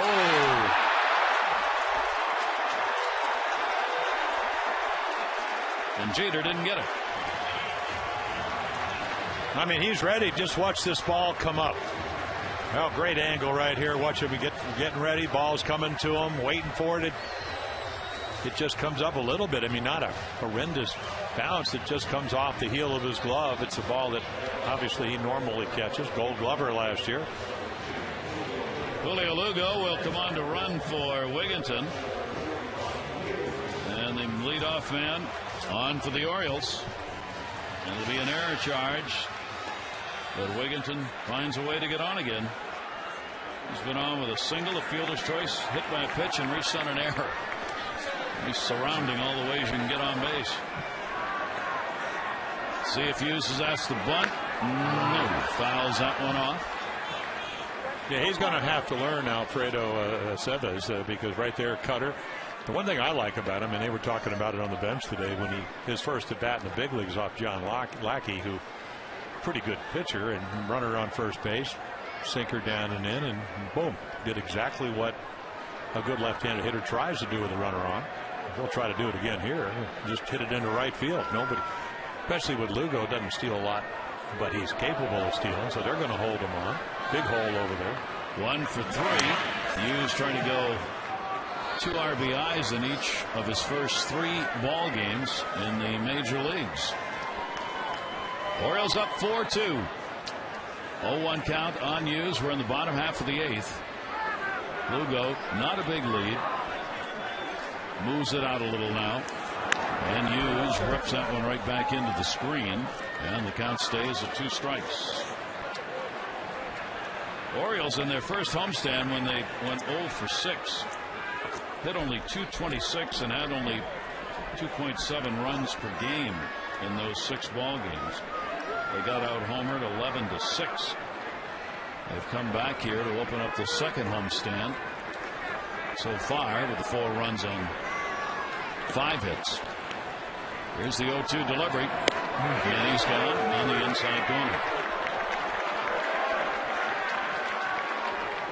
Pretty nice breaking ball. That's Ryan Hughes. Philip Hughes dropped one in earlier on. A good curve ball. And this one you can see plenty of the strike zone. Well, Montanez will get his first at bat. He came on to play running for Reimold and then staying in the ball game in left field. I wouldn't be surprised if they don't try to do a run and hit. Try to open up a hole. Try to get another run in for that 9th inning. Montanez 4 for 23, all singles and RBI. No walks, 4 strikeouts so far. Lugo off first. Orioles looking for that first home win of the year. And Alfredo Simon, who just came up today to join the ball club, is in the bullpen. That would be exciting. Different baseball. First night this year. Montanez goes the other way, and that will be towards the seats and out of play. Welcome to the big leagues, and you're our closer. Well, I mean, we don't know if that's going to happen, but it could.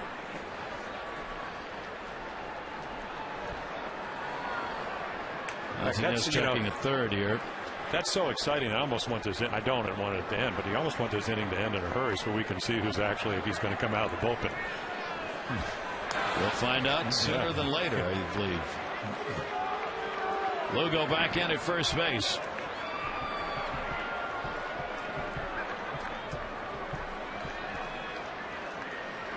Aceves keeping him close over there. This all in the belief he might be running here, either to try and steal or yeah, you would think run. they'd try to do something.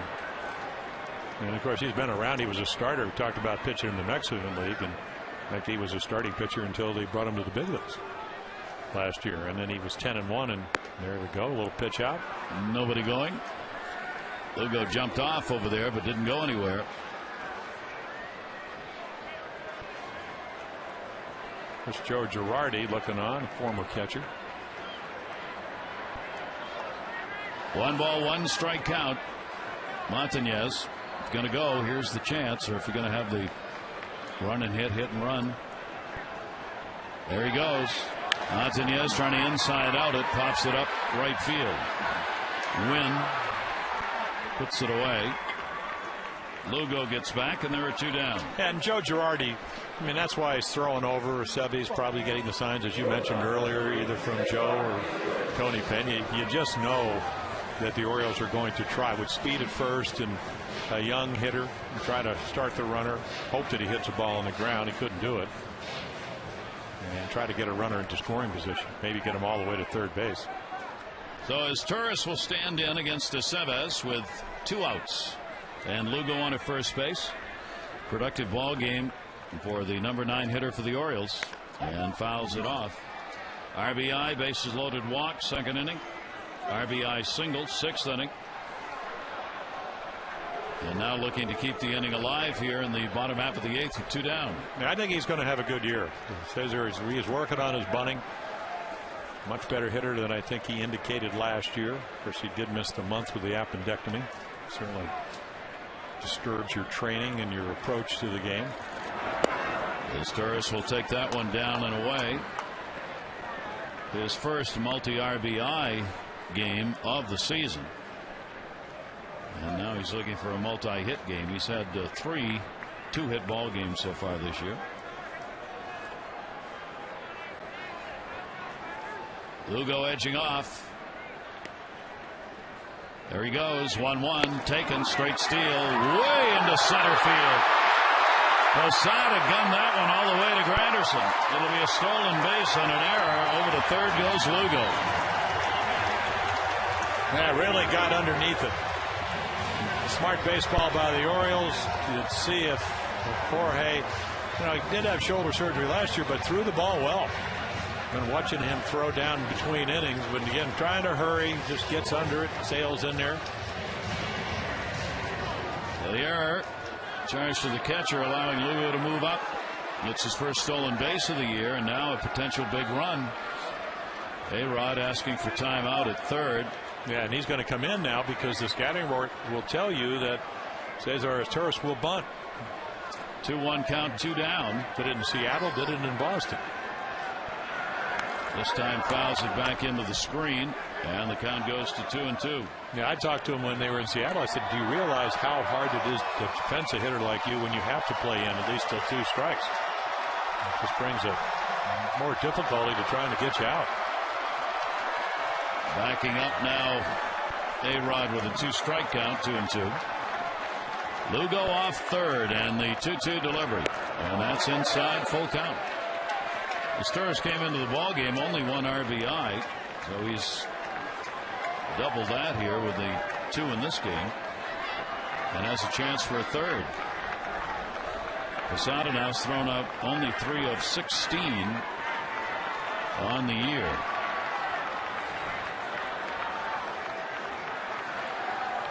Two away. Aceves. 3-2 delivery, and that's going to be a base hit into right field, and it all mattered. Lugo scores. RBI, the third of the game for Torres, and it is a 5-2 O's lead. Big night for Cesar Torres.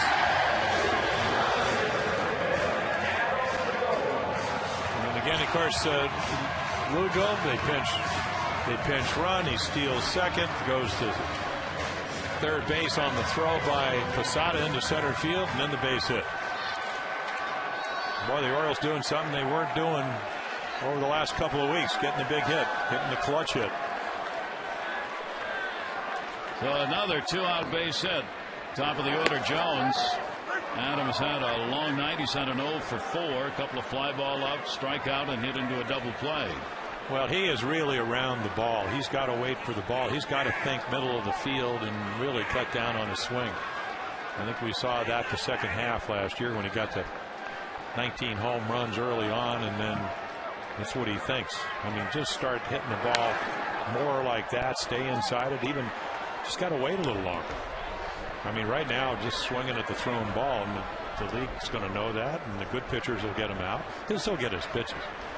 Hitting just 202 on the year, still trying to get things going here early in April. By the way, Torres has had a 4 RBI ball game in his career. He got 3 in this one. 0-2 the count from Aceves, and the throw over.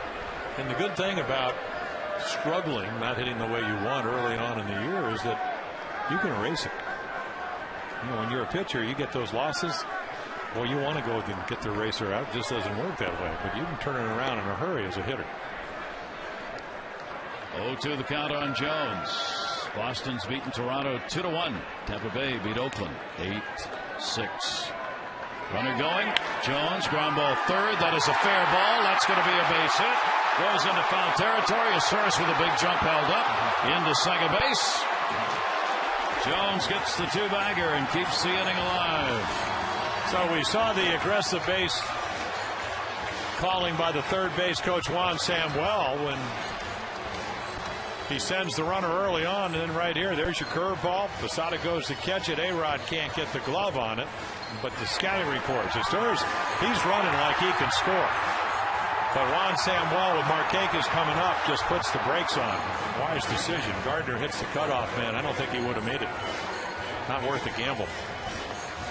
Jones. It's a hit that's going to make him feel a lot better. Dave Allen back out to the mound now to talk to Aceves. The Orioles tonight have been able to do things with a couple down, and that's made a real difference. Those 3 runs in the 6th inning all scored after there were 2 away. They've added another one here after there were 2 down. And Nick Markakis will get another chance to do more of that. Nick coming up with 2 away, 7 hits for each club on the ballpark scoreboard now. Markakis also an 0-for. He's 0 for 4. Runners at second and third, 2 outs. Nick hitting .267. Takes the first pitch, and it is in there for a strike.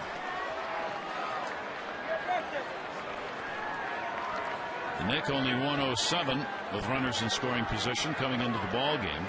Yeah, a little respect though for Matt Wieters on deck, don't you think? I mean, because you have some options if you're Joe Girardi down by 3. Aceves coming right at Markakis. And of course, Matt Wieters, you know, the big thing was who's going to protect Markakis. Well, obviously, Joe Girardi thinks he's protecting him. Rather pitch to Nick than to Matt Wieters, and that's quite a statement. 2 for 4 off Aceves from Markakis. Short hopper. Cano's got it, makes the play, gets the out, but the Orioles will add a very big run and have taken a 5-2 lead. We go to the 9th inning.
There is no closer right now for me.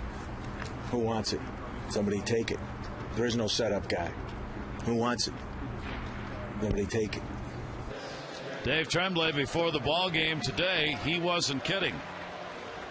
Alfredo Simon, who's never had a major league save, is on the mound. Yeah, and the medicine marvel in a sense, because he had Tommy John surgery last May 5th, so he's back. Really threw the ball well, not only in Norfolk, you can see the numbers right there.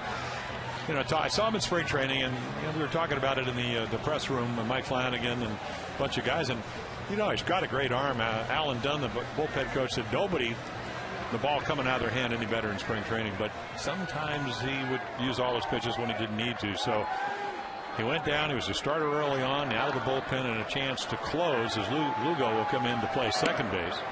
And the Yankees bat here in the 9th inning as the Orioles look to put this one away. Granderson, Swisher, and Wynn are due up. Granderson's had an 0 for 3. He's 0 for his last 16. The 0-1 delivery, and he'll foul it away. Alfredo Simon had 3 starts and 1 relief appearance with the Tides this year. 1-1. He gave up 3 earned runs in 17 innings. 5 walks, 14 strikeouts. 97. First one sit 96. So again, you just have to really kind of just calm yourself down. I'm sure that Matt Wieters is going to have a big part of this, and just make your pitches. Boy, he's got a power arm. He's got a good changeup. Breaking ball, hard slider. 1 ball, 2 strike count. Granderson at 234. What a chance, Simone. I mean, this just doesn't happen at the major league level. You show up on the day where the manager and the organization's decided we don't have a closer, we don't have a setup guy. You're there, you get thrown into it. If he gets a save, he'll get another chance. I mean, he's got a chance to get the job. 1-2 delivery to Granderson. Misses up high. 2 ball, 2 strike count, and wants a new baseball. And it is the Yankees, and I guess if you're ever going to say a save is easier than others, a 3-run save is. It's can't have it any more than that. Yep. But again, it all starts with throwing strikes, and Granderson, as we mentioned, does strike out a lot, but he's a veteran hitter. 2-2 delivery, and got him for the strikeout. Welcome back. Let's check in. Amber. Gary, you asked how this happened. It's pretty simple. Alfredo Simon came up to Dave Tremblay when he got here. He said, I'm not afraid. I want the ball. And Dave Tremblay said, I like that. I'll give you the ball. It was that simple, Gary. Little did he know it was going to be in a closing situation, probably, but hey. Well, it doesn't really matter, and I think Rick Kranitz with Jim Johnson, who did a nice job tonight, has said, just get 3 outs. Now, he gets this ball off the corner, but, he's throwing in the upper 90s. The breaking ball wasn't good. The splitter stayed up, but the fastball is certainly good. There's another one. Come on, take your best shot. Here's my best stuff. Hit it. Swisher has had 2 singles, and he has popped out in the ball game. Castillo would be the pitcher of record if the Orioles hang on and win this game. And the loser would be David Robertson. He comes inside to Swisher, and a 1 ball, 1 strike count. This is Simone's 7th major league game. 3 of the 7 he worked as a starter. A record of 0-1. That's a career record with the Orioles, a bit in 08 and the 2 games in 09. Last time he ever had a save of any kind was back in 2005 with Norwich. He had 19 saves that season. That's the only year he really acted as the closer, appearing in 43 ball games. And Swisher, remember, he had 97 walks last year. But again, 97 with movement, and once the ball run away from Swisher there, is going to be very effective. Down, it might even be better.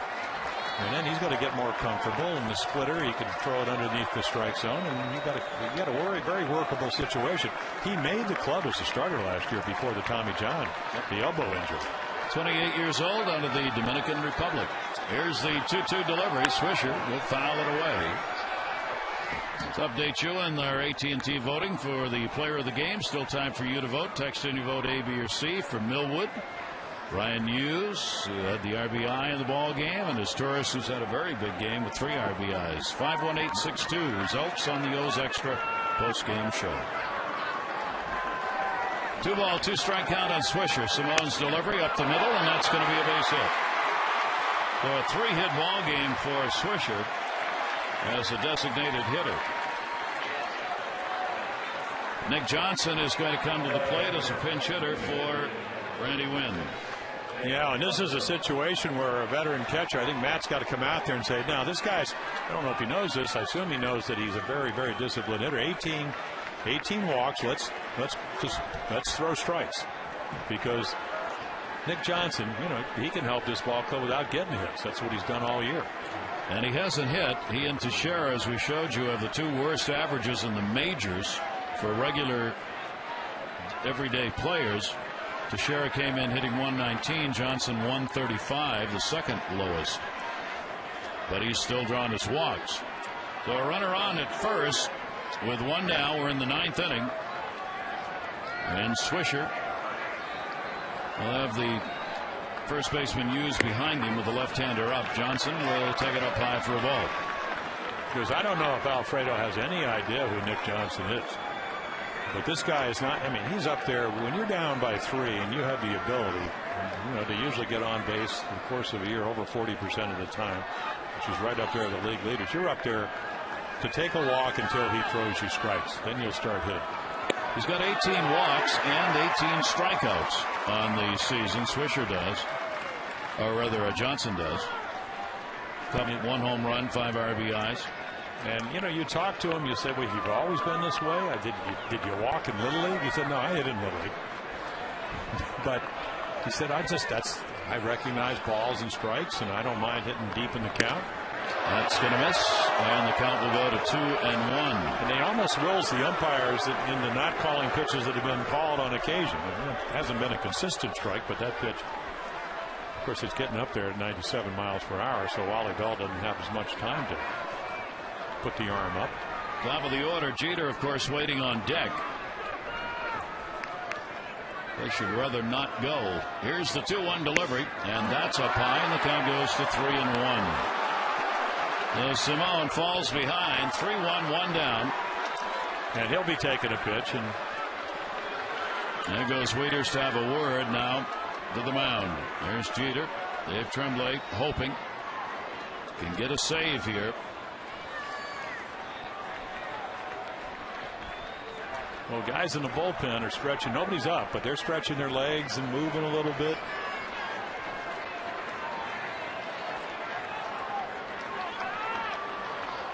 Orioles only have 3 saves on the year, of course, with the 3 wins. That's taken for a strike, and it makes it full, 3-2. And you pretty much have to do exactly there. Just throw it down the middle. I mean, look at the movement on this ball. Well, aim for the middle. Probably not going to go there and take your shot. 3 balls, 2 strikes. Swisher with Hughes behind him, with 1 away, not going, and fouled off by Nick Johnson. Alfredo asked me in spring training, you think I should be a starter or should I be a reliever? And I said, well, if you go down and you start, you can always relieve. And here he is. Can't do it the other way around.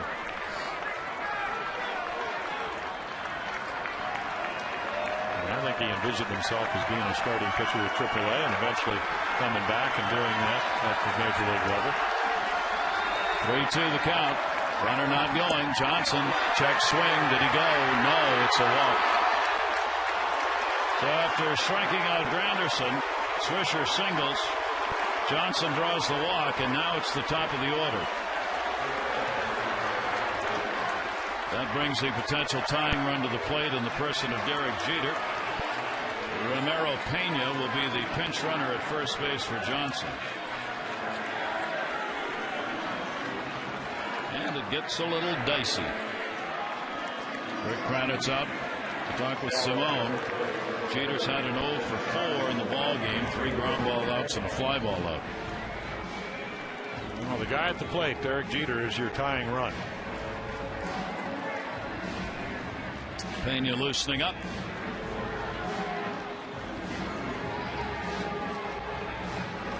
Orioles just trying to find a little confidence in these late innings that have been so tough on them, being outscored almost 3-1 from the 7th inning on. In the 9th inning, the Orioles have surrendered 9 runs to opponents while getting 8th themselves. Here's Jeter.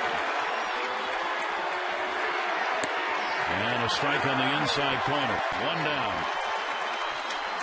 Yeah, all the Yankee fans, even the Yankees themselves, they have the luxury of having Mariano Rivera come in, calm, cool, collected, throw strikes. You know, most, even Papelbon, we saw him in Boston, 23 pitches on Friday night. Jeter, slow chopper, foul. I mean, this is a pretty good matchup if Alfredo can throw strikes because of the two-seamer he throws. If he can throw it down and in, Derek has trouble getting to the ball. The only ball he has trouble getting to. Everything else he seems to fight off or hit it up the middle, hit it into right field. Down and in that two-seamer. You'll see Guthrie try to do that tomorrow night when he starts against Sabathia. Jeter's had one opportunity RBI-wise. That came in the 3rd inning. And he grounded out to first base. Otherwise, he's come to the plate leading off with nobody on. 0-2 count. Simone. Jeter will take it. It's away. 1-2. Everybody else goes back to the bench. How he takes this pitch, I don't know.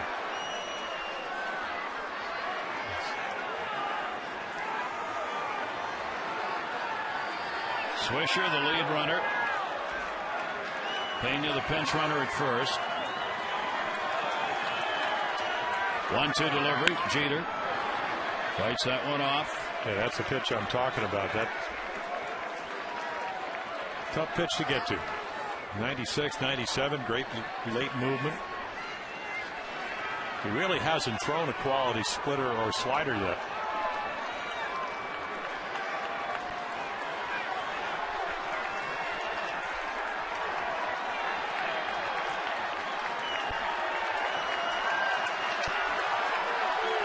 Simone checks in the 1-2 delivery, and Jeter goes down swinging. Couple of strikeouts, and there are 2 away here in the 9th inning. Well, there's your power slider. We saw Phil Hughes do this early in the game, just a veering slider. I mean, you can't throw it any better than that. How else do you get Jeter out? Right into the glove, right where Wieters had the target. Well, there you go. So Simone 1 out away from his first major league save. There are 2 down. Brett Gardner. Gardner has struck out twice, reached on an error, and flied to center. Orioles lead at 5-2. Gardner will take it for a strike. And you still have to remember that he has the ability to bunt. Of course, as you get to 2 strikes, if it goes that far, then obviously he's not going to bunt. But everybody, used way back. The whole infield is very deep. Well, they're taking away the double, but I still think you have to respect the bunt. Here's the 0-1 delivery to him. That's in there for a strike. Gardner down 0-2. Everything changes with 2 strikes, but you would have thought that maybe he would have been thinking about getting on for Teixeira. 20,536 the announced attendance on this very cool evening as the Orioles are after their first home win of the year. 2 down. Here's the 0-2 pitch. Ground ball towards short. As Torres lets him go through. Swisher will score. The play will come into second base. And it is a 5-3 game. Well, speed kills, and I got to think that Cesar, who drives in 3, is thinking, you know what, Gardner can fly, so I better hurry. And then he just comes in, the ball goes up. You can see the bad hop. Trying to stay below the hop. Here comes Swisher to make it 5-3. It looked routine until it took that bad hop to hit very slowly. That is another one of the problems of playing the infield so far back. Yeah. When you get a ground ball like that wasn't hit that hard, the infielder's forced to go further and rush. Well, Gary, right now, I mean, this is going to be a track meet. I would be very surprised if Brett Gardner, 9 out of 10, does not steal. Teixeira has walked twice, struck out and flied out. 1 for his last 14. First ball hitting, base hit into right field. That will score Pena to the cutoff man with Gardner going to third, and it is a one-run ball game, 5-4. So Teixeira gets a big RBI.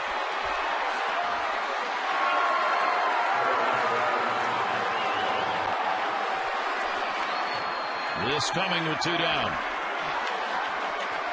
Yeah, it doesn't make a very good pitch. And Teixeira, who actually had a couple of good bats tonight, even though he's been struggling batting average-wise, he just finds the open hole and makes it 5-4. Teixeira gets his 9th run batted in. Will Oman, who had been up earlier, is back up in the bullpen. You got A-Rod and then Cano. There are 2 down. Gardner, the speedster, is the potential tying run at third base. Now, do you walk A-Rod? Cano's probably at this point a little more dangerous. No. Yeah, you can't put base hit. Yeah, I think you just power to power. And Teixeira's not going anywhere.